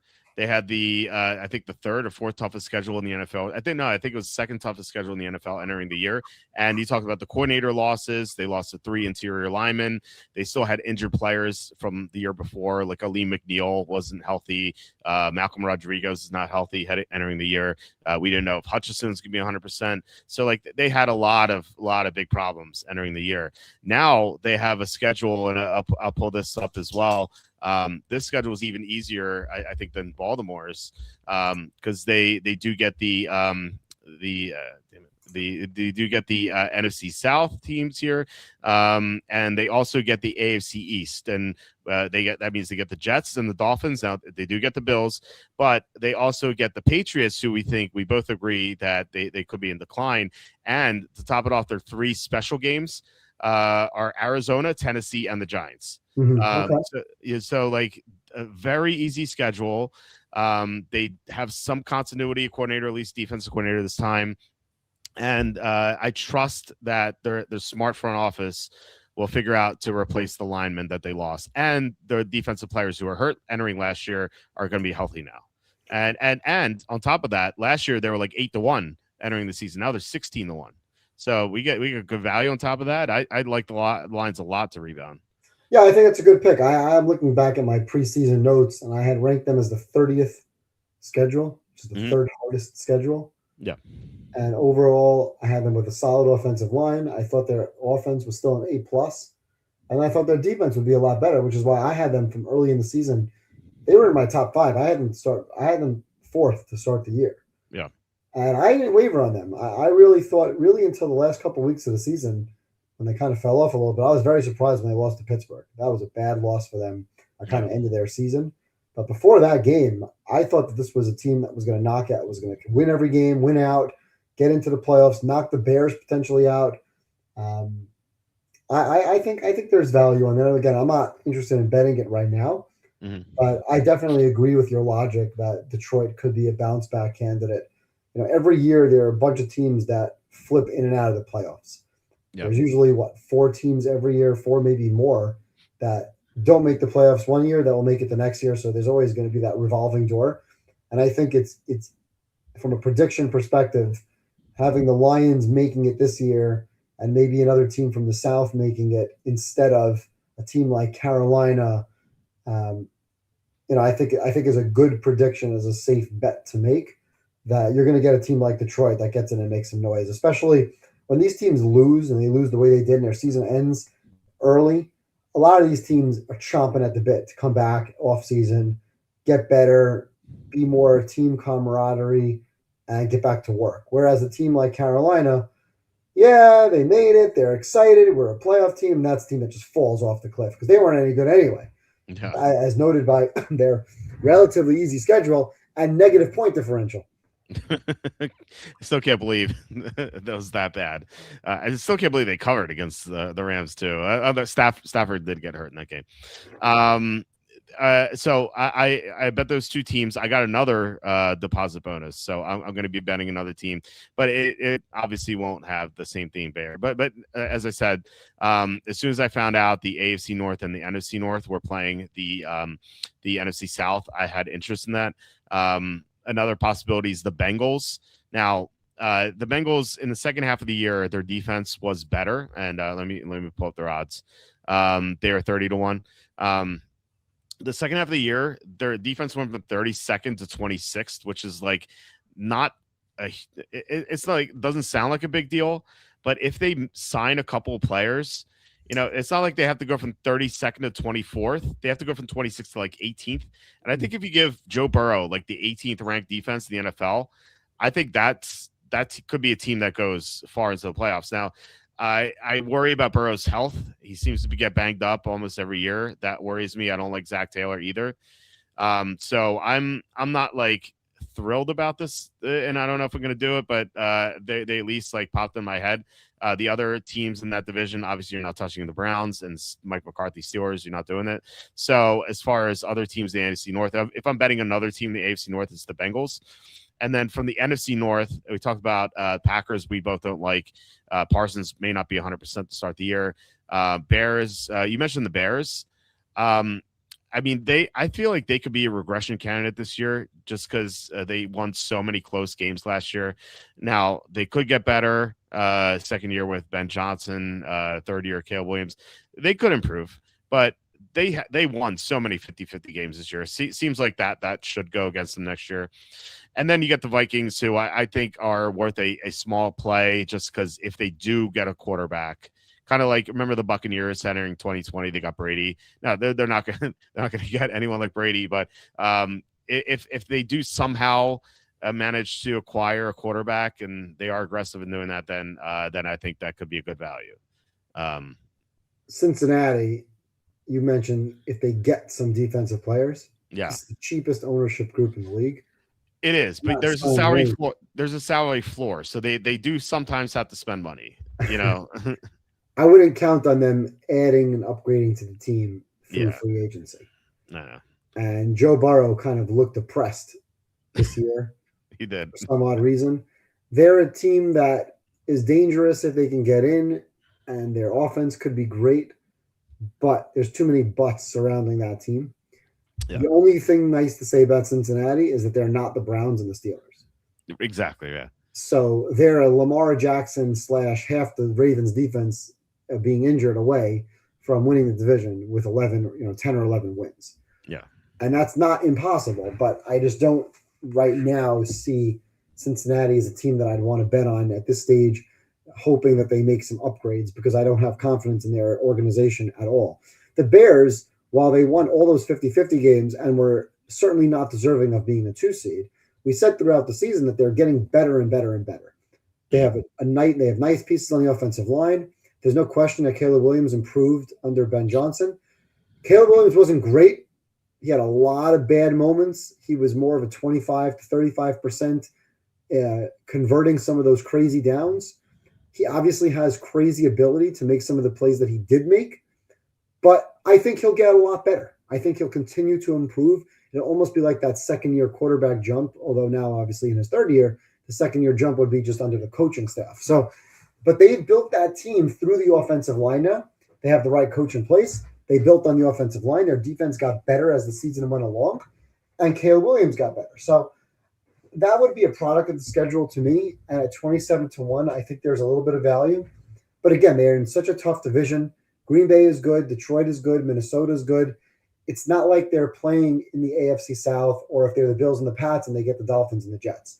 That's a lot of good. It's a lot of tough divisional games in that division to deal with. And that's why, again, I don't love the value at 27-1. I don't love the value on anybody, but I just think there's too much that can happen earlier in the season that can make odds very valuable for some teams, like the Bills or the Chiefs, the top teams that you see that could drop down because of injury. Like I, at some point this year, took bets on the Bills and the Rams actually to play each other and the Ravens, because when the Ravens were 1-5, not only were we betting the Steelers to win the division, getting still plus money with the idea of betting Baltimore back, which we did also, but I also took them to win the Super Bowl when they were at 1-5. Because I figured, I don't remember what my odds were, but they were very, very hefty. It's like wait a second. If Baltimore actually makes the playoffs, which I thought they were going to do, just even sneaking in as a 4 seed with a bad division, I'm going to get now 15-1 or 14-1 when the team was like 5-1 a couple of weeks ago. Like that sounds like good value. Yeah. So it didn't work out, but that's when I want to take some of these futures bets. Certainly not right now. Yeah, I think you're right. Unless you're playing your $50 coupons, right? You're getting those deposit bonus. Exactly. I don't get deposit bonus offers. Yeah, I used to. You told me that you used to. Before last season, I got all those bonuses, and I bet them on the teams. I parlayed a whole bunch of teams not to make the playoffs. Mm. And that worked out very, very nicely because I was able to hedge into a win by taking Carolina. Yeah. I feel like I get one every week on FanDuel. Maybe it's because I play NBA there. I don't know why. But no, I do. And then on DraftKings, I got they said you get a $5 bonus bet for every $25 or no, I think it was every $50 live bet you make on NBA. You get a $5 bonus bet. And it was up to 5x. So I did that in one of the games, and I figured, like, why not, right? And then they had a you're gonna laugh because I had no idea what I was doing. They're giving right now they're giving you a $12.50 bonus bet for every $25 you bet on tennis. $12. 1250 1250 bonus bet for every $25 you bet on tennis. Can't even say it. This is like 50%. Like, why not? I have no idea what I'm doing. I just clicked random guys. So if it's for a coin flip, why not? And you got a free 1250 bonus bet. So I did that. So I bet the exacta on DraftKings. So FanDuel doesn't have exactas yet. I bet the exacta of Ravens over Lions, which was 110-1. So if you bet Seahawks over Patriots at the Westgate on whatever day this was when I went to Vegas last summer, was it 3,000-1 or what was it? 2,500 to 1. 2,500, yeah. 2,500 to 1. I highlighted it. That's crazy. That was at the Westgate. At some point, it says current odds 8-1. That was as of August 1st. 2,500 to 1. The reverse of that, the Patriots being the Seahawks, are 3,000 to 1. Okay, that's what I was thinking of. Yeah, if you put that $50 bonus spent on that, you got an eighth of $1 million. Exactly. That's just pretty insane. That wasn't on the radar, Seahawks, New England.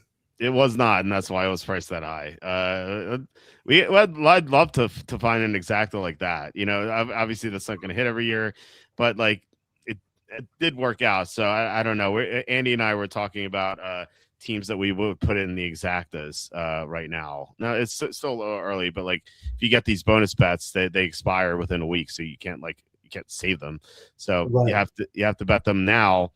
I don't know what you would think. I think what I ended up saying was that the three teams from each conference that I would put in the exactas right now were Lions, Rams, and 49ers in the NFC.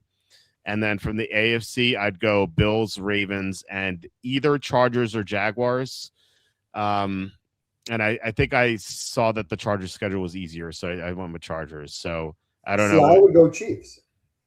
You go Chiefs? Yeah, I would go Bills, Chiefs, and either Ravens or Jacksonville. Okay. But I like your point on the Ravens with the schedule, so I agree with that. I think that would be my third team because I think that's 100% when you look at that card. Yeah. In the NFC, I wouldn't take two teams from one division. Okay. So, I don't like the Rams odds. I would definitely go more Niners, Lions, Eagles. Okay. And that's not like giving anybody rocket science. These are some of the better teams year in, year out. Right. But if you're looking for a friend of mine has also had $300 worth of bonus bets in the form of 12 $25 tokens. Yeah. And he has to bet it this week. And he called me and he said, I need to bet some basketball this week. I said, why? So I have all these bonus bets. I said, no, what you're going to do is you're going to bet futures now. Just throw in some futures. Right. And he's like, oh, okay, good point. I'm like, yeah, just put them in, file it away. And this way you're not going to bet $25 on a random college game. Just go find some good odds. And I don't know what he ended up taking, but that's the way to use some of these bonus bets, to throw them down on some of those longer futures.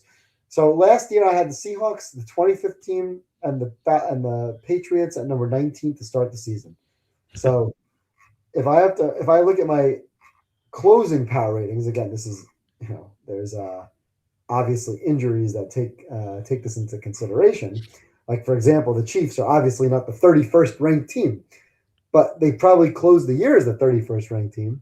But number 19 right now would be the Dallas Cowboys. Okay. And number 25 would be the Cleveland Browns. Oh my God. So what are the odds on Browns versus Cowboys? Well, we can look that up. Let's see what they have here. Let's scroll down for football now. Let's go to exact results. And you said let's go Cowboys over Browns. To beat Clee is what is that? Is that 25? Yeah, it's 2,500 to 1. There you go. Same odds as this year. 2,500 to 1. What about Browns to beat Dallas? It's still same thing, 2,500 to 1. The longest odds, the longest odds is 10,000 to 1. Cardinals to beat the Browns. What about the Jets? Where are the Jets in there? Oh my God, Jets. Just to beat who? Who we? The Anybody. Cowboys. 3,000 to 1 to beat the Cowboys. 3,000. Okay. Who's a bad NFC team? Let's just say the Panther. No, Panthers. Okay. Perfect. Panthers made the playoffs at least. Yeah, it's 10. That's 10,000 to 1 just to beat the Panthers. That's not going to happen. No, it's never. They could play this season a million times. It'll never happen. 10,000 to 1. Yeah. Now, a long shot, it's Slew's pointing out here. I think there are two long shots that are interesting. I don't know if I'm going to bet them in the Super Bowl, but they at least interest me. The first one's the Giants. So the Giants are they're 75 to 1. Stu got them at 112 to 1. They have Jackson Dart, who had some good moments as a rookie. Now, I worry about the concussions, but he at least showed something. He's going to be in the second year. Cam Scatabo is going to come back. Malik Neighbor is going to come back. They still have Andrew Thomas on the line. They have good edge rushers. They do have a lot of holes, but they have a high pick and stuff. So we'll see what they do in free agency. But they're one of these teams you mentioned a bit earlier. Some of these teams get a new coach, and that really boosts them. Like they're going to go from Brian Dable / interim coach Kafka to John Harbaugh. Right. And so I think that would be a big boost. And they don't play in the toughest division. Like Cowboys have no defense. Redskins with Jane Daniels seems to get hurt every other week. And the Eagles, they're still a really good team because they have a great defense, but they have a lot of concerns. They lost their offensive line coach. Lane Johnson may retire. Landon Dickerson's talking about retirement. AJ Brown's a menace right now. There's just, it feels like this team's on the decline. I don't think they're going to be worse than the Giants this year, but the Giants, I think with an easy schedule and teams that okay, let's look it up. Yeah, so yeah, I'm just saying that like there's some optimism here, and I think that come on, man, San Francisco Giants. Let's go. Okay, so they play. So they unfortunately they play the NFC West, but they do play the AFC South, and their three special games are against the Lions, unfortunately, but they do play the Browns and the Saints. Although the Saints could be better than, so it's not like an overly easy schedule, but it's not a tough schedule either. And so the key there, of course, is the division, right? Yeah, right. Division. Right. And Harbaugh makes that team a lot better. Well, it'll start with discipline, right? Mm-hmm. So he'll bring a lot of discipline to that team, button up the organization a little bit. Dallas, we all know, I mean, they have a lot of work to do defensively to change that team's defensive structure. Yeah. I'm not a huge fan of the coach. I'm not a fan of the team in general. You mentioned the Eagles, and of course, Jaden Daniels comes down to his health. And they have a old, creaky defense. Yeah. So that division is wide open. Mm-hmm. The Giants, we thought this year, and even one of my under teams at 5.5 wins, but I said all along, this is one of the teams that we nailed from day one, is that they're going to be competitive in a lot of these games. They're not going to win a lot of these games. And I like Dart. I think Dart showed some potential, again, like what May did, using his legs. I think maybe Dart, obviously, a little bit too much, but certainly with Harbaugh, and if they can get some guys on the offensive line to protect, you got Malik Neighbors coming back, obviously adding a big weapon. They have talent all along that defense. So definitely a candidate with an easier schedule to make some noise in that division. I don't think that's a terrible look to take the Giants. Now, I don't think the Giants are winning the Super Bowl, but you could be in a position where the Giants are an over candidate as far as win totals. Oh, yeah. If their win total is, let's say, 7.5, that might be a team that we look to play over the total on the wins. Yeah, I think so too. And look, I mean, if you travel back in time a year and you tell it's like, hey, Seahawks and Patriots going to the Super Bowl, you're like, no. Yeah, you know what I mean? Like crazier things have happened.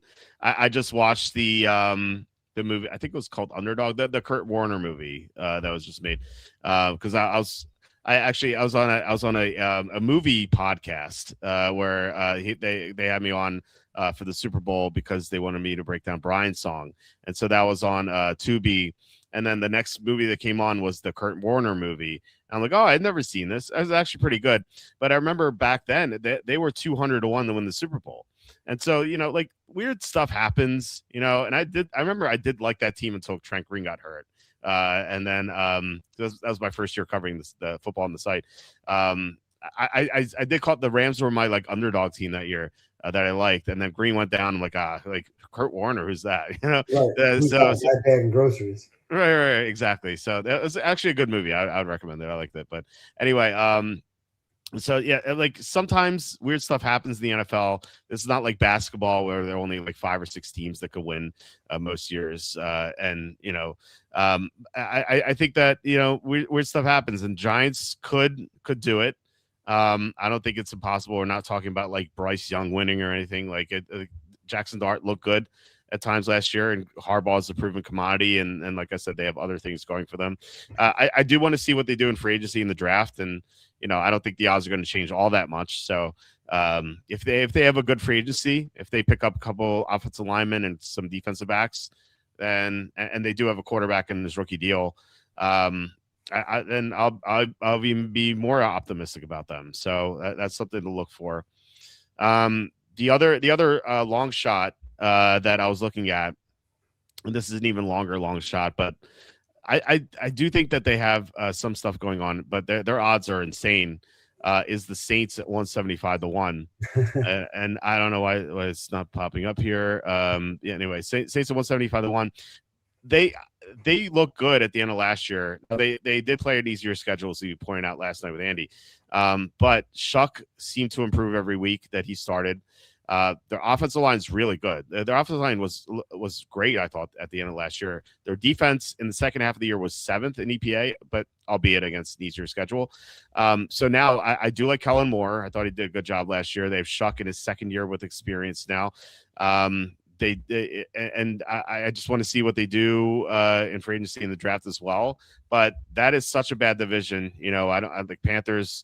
I don't think they're coming back. Tampa was in decline last year, and Atlanta, maybe they do something, but I don't know. I think the Saints, it's kind of crazy that the Saints are priced around the same area as the Cardinals have no chance. The Panthers, Titans, Raiders, Jets, Dolphins, they're clearly the best team here until the Steelers, I guess, at 101. I'm not that I like the Steelers, but still, I think they're the best team in the 100 after 101. So I don't know if I'm going to do this. Maybe a very small bet or something. It'll be like way down the pecking order of my bonus bets. But what do you think about the Saints and the NFC? Yeah, with bonus bets, there's nothing wrong with it. See, This is another team that's a good candidate for that over because their win total will probably land around 7.5, something like that, right? Yeah. Depending on their schedule. And that's a team that you take, hey, maybe this team wins the division, maybe they go over their win total. But I just don't see how that team, even with a major improvement, and even if they make the playoffs, they'll make the playoffs and they'll be like a Carolina. They're going to end up playing the best wild card team and probably being dare I say, a 6 to 8 point underdog at home. Mm-hmm. So, you're getting that 175, and that sounds like pretty juicy odds. But it's almost like you're throwing money down the toilet. It is almost, but I hear what you're saying, because Seattle, we almost could have said the same thing about Seattle. Up and coming, maybe slight upgrade at quarterback, had some weapons, have some good pieces, have a relatively young new coaching staff. So I hear what you're saying. So 3 years ago, 2022, I took out a bet on 125-1 on Jacksonville to win the Super Bowl. And 2022. Is that the year they came back and beat the Chargers? Yes, it was. And my thinking was, I'm like, I don't think this team's going to win. But, Trevor Lawrence in his second year, new coach, they have some talent. And so I thought, hey, why not take a long shot? And when they got to the second round, I was able to hedge incredibly well because they played the Chiefs. I took out a bet on the Chiefs to win the Super Bowl because of that hedge. I did a lot with that. If the Saints do win the division, they get that home game. They're going to be like this Saints team, I believe, will be better than Carolina last year, and Carolina almost won. So we've seen it before. these teams sometimes can pull an upset. We saw the Saints beat the Seahawks that 1 year, or no, Seahawks beat the Saints that 1 year with Marshawn Lynch. Like, it can happen. And so if they do get to the second round, you can hedge out a 175-1 like incredibly well. So this is bonus bet only in territory, but I do like it if you're getting a free bet. So it's not bad. Yeah, 175. It's just a big, big juicy number. And the question is, if they win the division, what's their number? 20-1, 30-1. It's probably something like that. Yeah, 31. 30-1, maybe 40. Some of the bottom teams in the playoffs might be in that 40 range. Mm-hmm. Yeah. Okay. So there's value there, but I just think they're going to have a tough time. Like, they're going to end up playing in a division with Tampa and Atlanta, who are probably also 8-9 win teams again. And I think New Orleans is right there with them, probably like a 7-8 win team.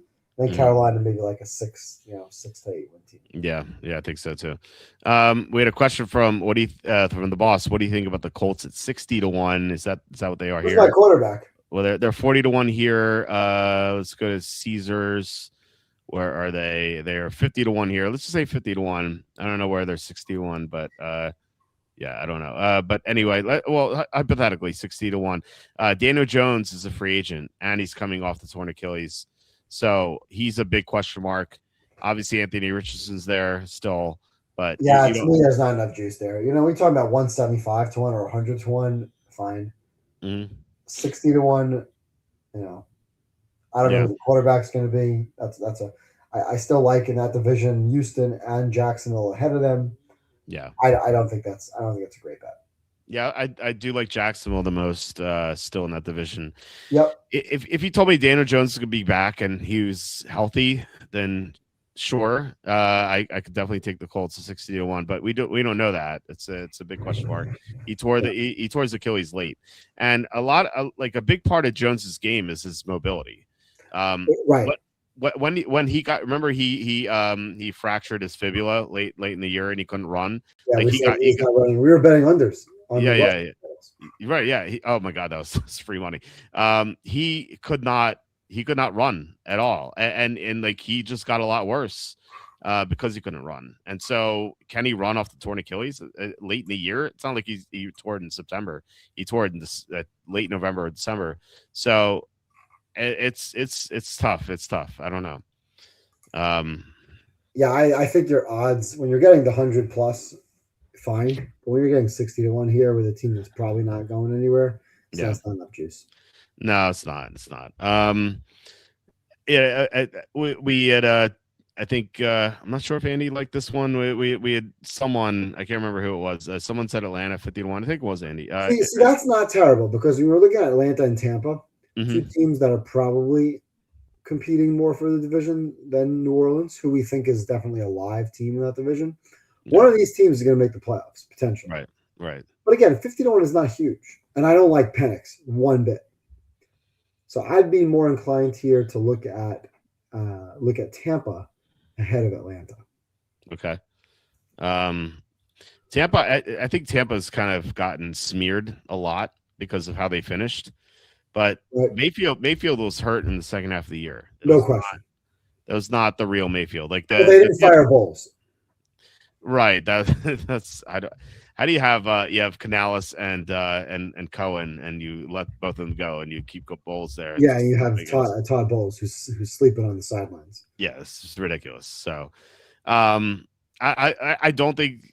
I mean, I don't think any of these teams are going to win the division. But again, we didn't think Seattle and New England either. So, like I said, crazier things have happened. Yeah. Mayfield's always going to be a gamer.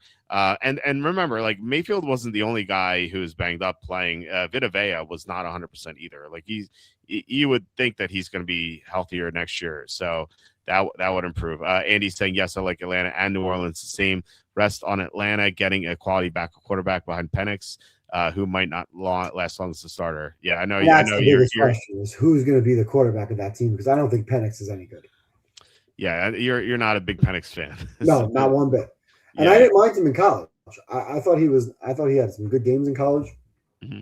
I just, I see that lefty, and granted, I love Steve Young, but when I watched Tua and I watched Penix, and it was really that game against Carolina, He was so bad in that game. And what was that, week 3 or 4? Week 3, yeah. He was so bad. And I'm like, oh my God, that's your floor?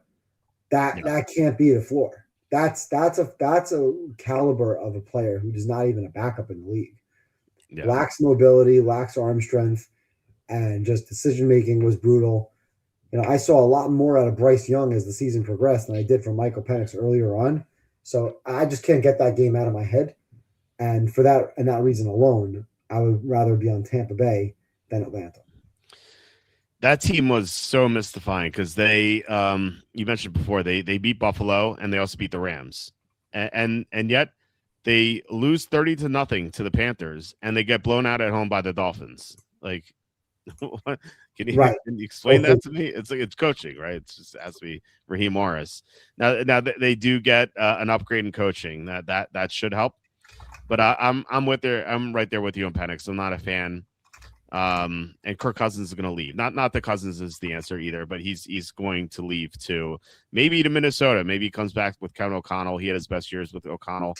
I think if they can't get anyone via trade, they probably sign Cousins, I would think. Yeah.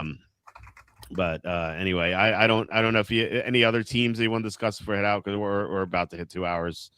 From a value, I think I hit him before. The best value I see here is probably Chicago from what's the best number. I certainly think Jacksonville, San Francisco offer some value in that 20 to 18 range, but yeah, I just don't think these are for me. I mean, I really want to see the schedule come out. Let me see who's attacking what. See, I'll be very, very curious to see what you and what Charlie have to say about positions that are added, because that's really where team building to me comes from. What do these teams need to address? The teams that are getting better on the line, getting better upgrades with coaching, whether it's offensive or defensive. Let's take a look at their schedule. And then win totals open up like mid-April, right? Mid-April, early May. And they kind of get bet into shape a little bit right in the beginning, and then they sit dormant for about 3 months.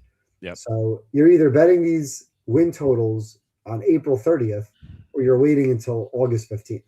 Yeah, I hope we find another Dolphins on their 8.5. That was I mean, that's a prime example. We took that bet in May. Yeah. And then by 3 months later, that line is now a full game less. I actually ended up hedging, taking over 6.5 and won all 3. But I would love to find the Dolphins under 8.5 wins. I mean, that was a joke, even with the easy schedule they had. That was the only reason not to take it at the time. So we'll be able to say, all right, who's addressing these positions of need? Where is the lack of talent on the line? Now, last year, one of the things that we had wrong, and I mentioned this last week, was everybody. And I don't know how to justify. I don't know how to track offensive line. So I use your website, and then I look at PFF, and I look at Warren Sharp. And I kind of take an aggregate of the 3. And everybody was, these lines suck. Patriots line was horrible. The Seahawks line is going to be horrible. And that was one of the biggest factors of why I had those teams where I had them. Yeah. But that's what I'm looking for, is who is strengthening their offensive or defensive lines, who is having an upgrade at coach, who has a favorable schedule, as you pointed out, with the teams. Because we were pretty good on the schedules this year going in. And then teams took advantage. And then there were injuries. So a lot of things happened that led to results that we didn't predict. But I think the premise from day one was, hey, some of these teams are going to have really easy schedules. And if they're healthy, this is where we like the win total under or over or under. And I think for the most part, we got most of those teams dead on. So that's what I'm really looking forward to. So over the next couple of weeks, who needs to address the line? Who is addressing the line? Who doesn't need to address the line? And what are those teams doing to really kind of catapult them above? But players like Michael Penix and Bryce Young, I don't care if these players become viable options at quarterback. To me, they're not. And that's where I want nothing to do with those teams from a futures perspective. We can bet those teams week in, week out. We probably will. We get caught every year betting all the shitty teams because, we're getting 9.5. Great. Let's go take Bryce Young plus 9.5. So he's losing 40-9, or he's losing 20-9 in some of these games. And then they beat the Packers and they beat the Rams. Like, all right, this is perplexing. But from a futures perspective, I think there's better value waiting on schedules, and it's right around the corner. We're here, mid-February already.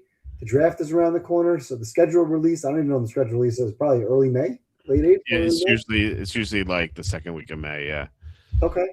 So we're about 3 months away from really having intel that will give us enough ammo to at least start targeting some of these win totals, yes or no playoffs, and that's when I'll probably resume. Forget a bunch of players on the teams, care less about the individual players, and then come right back with, oh yeah, Miami. Yeah, it really improved that much. We're getting 7.5. Good. Oh boy. Thanks. I'll take 7.5 on that. I'd be shocked if we got that number again, but we'll see. We'll definitely get one or two great bets that we can take advantage of. At least I hope so. That would be nice. Yeah, the Giants on there was easy too. I thought because they had like the fourth toughest schedule. I think I was like horrible team, tough schedule. They're not going over. So right.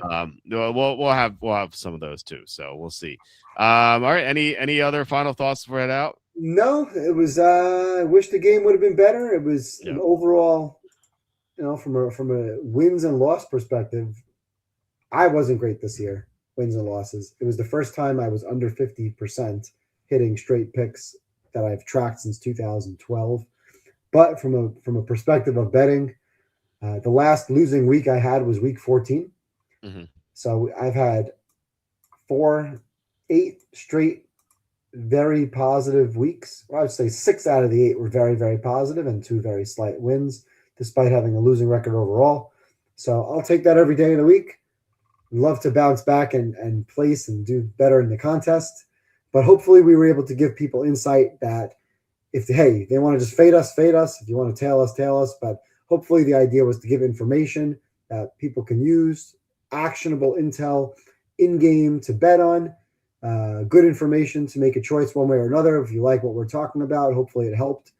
And this was a lot of fun. Again, thank you so much. I really look forward to coming on here and just talking football. I'd love to convince you to come to Vegas when I go to Vegas. I will be in Vegas on Sunday morning. I am leaving town. I will be in Vegas for 2 days so I can take my wife to see the Backstreet Boys at the Sphere. Oh, boy. Oh, I'm so excited. So I'll be in Vegas next week. I'll be back in Vegas again in May. I hope to go in March. I'd like to go maybe for a conference tournament week or for first round of the tournament. So I haven't been there in March in a little while. So I'd love to convince you to join me out in Vegas for any one of those trips. Or, of course, I know you like to go in July because your wife will not let you go in August when it's a little bit busier. But I'll be there hopefully last week in August again to get the contest registrations down. And this was really just super fun every week, week in, week out. Thank you so much for the platform, for the conversation. Hopefully people enjoyed it. Oh, thank you for coming on and providing all this great info and teaching us these live bets, because these ladders have been awesome. I can't wait for next year already with these ladders. Well, you don't have to wait for next year because there's a lot that we can do in the tournament when games matter. Yeah. We talked before we went on live air about NBA, how teams are getting fined for not trying. I cannot handicap or bet or even watch games where players and teams are not trying. I root for my Kansas Jayhawks in college, so I loved watching that game this last week against Arizona. That was a lot of fun. I watched a lot of Big 12 basketball. I hope to be watching a lot more college basketball over the next couple of weeks. So maybe we come back here in about a month or so, maybe 3 weeks, and talk some strategy on live college basketball plays, just to give the audience a little bit more insight. Not so much into teams. I certainly don't know the teams in college basketball like we talk about football, but there's a lot that we can do in game, and then we'll translate that in mid-April into some strategies for NBA playoffs when the games do matter. And it's interesting, Bill Simmons, who's an unbelievable basketball fan and knowledgeable, he said last year, and I remembered it for this year, he's like, I watched every game in the regular season. I watch all these games, and it's almost like you could throw them all out the window as playoffs begin. I'm like, well, yeah, that's why I don't really watch NBA regular season anymore. A, it's boring, right? It's just boring. It's not a good product. B, the teams don't care. Now, I get it. You've told me you're making some money on betting against guards who play Oklahoma City. That's wise. That's a logical move over the course of multiple transactions. You'll probably win a lot more than you lose. But for me, I'm not going to have a game where we have 20 units of action in a regular season. Right. And I'm not really interested in wasting 2.5 hours for what I think is a bad product. I'd rather watch college game right now, and then we'll transition into the NBA in middle of April. But again, it's all about live. It's all about taking advantage of bad odds and faulty algorithms. And I think there's a lot that we can do. We did it last year. It was very, very profitable. I got kicked out of FanDuel doing it. So I'm already kicked out of DraftKings and Caesars. I lost one of my FanDuel accounts. Now I have a new FanDuel account. I'm looking forward to hopefully keeping that alive going into the NFL season. So, yeah, no, there's definitely, we don't have to wait a year to come back and take advantage of some of the books and have some fun. So hopefully we'll be back in a couple of weeks with some college ball. And I look forward to giving you and some of the audience some of my overall sports betting lessons. There we go. I can't wait. Should be fun. So yeah, we will see you in about a month. And I'll see you guys maybe tomorrow. I haven't spoken to Tom in like 2 weeks. I don't know where he's gone. He said he sent me his Super Bowl prediction, and he has I don't know where he's gone. So I'll let you. Okay? Did he watch the game? Did he? He hasn't posted on Twitter since January 26th. I don't know. Oh no. I don't know where he's gone. He said he's traveling. And I don't know if you ever return. I hope he's okay. But well, I don't know. I'll reach out to him again, see if I can get in touch with him. But maybe he's in Italy betting the Olympics. Maybe. He said he wants to be my just ears on the ground covering the NFL international games. And like, I'm not going to pay you. You can do it if you want. you can go. I'm not paying anything. Evan shall share his betting was absolutely. So I will let you guys know if we're having a Friday show tomorrow, because it's hard to get a replacement co-host on Friday just because it's a weekend and stuff. So it's either Tom goes on or we're just not gonna have a show until Tuesday. But either way, I'll let you guys know. And in the meantime, one thing I didn't mention earlier, thank you guys for subscribing. I mentioned yesterday we were like, to begin the show, we were like 10 subscribers shy of 11,000. We crossed that. 11. Yeah, we are. The exact number, which doesn't show on YouTube, is 11,018. So awesome. Thank you guys so much for subscribing. And please hit like, subscribe, comment below, share this video, visit walterfootball.com. We have tons of content. We just added round 3 of our mock draft. Going to be adding more rounds in the future, and combine's coming up. So we're going to have a lot on that too. So yeah, once again, Evan, thank you so much for joining us. Always love having you on. I can't wait to have you on in about a month. So, yeah, guys, I hope you guys have a great night, and I will talk to you either tomorrow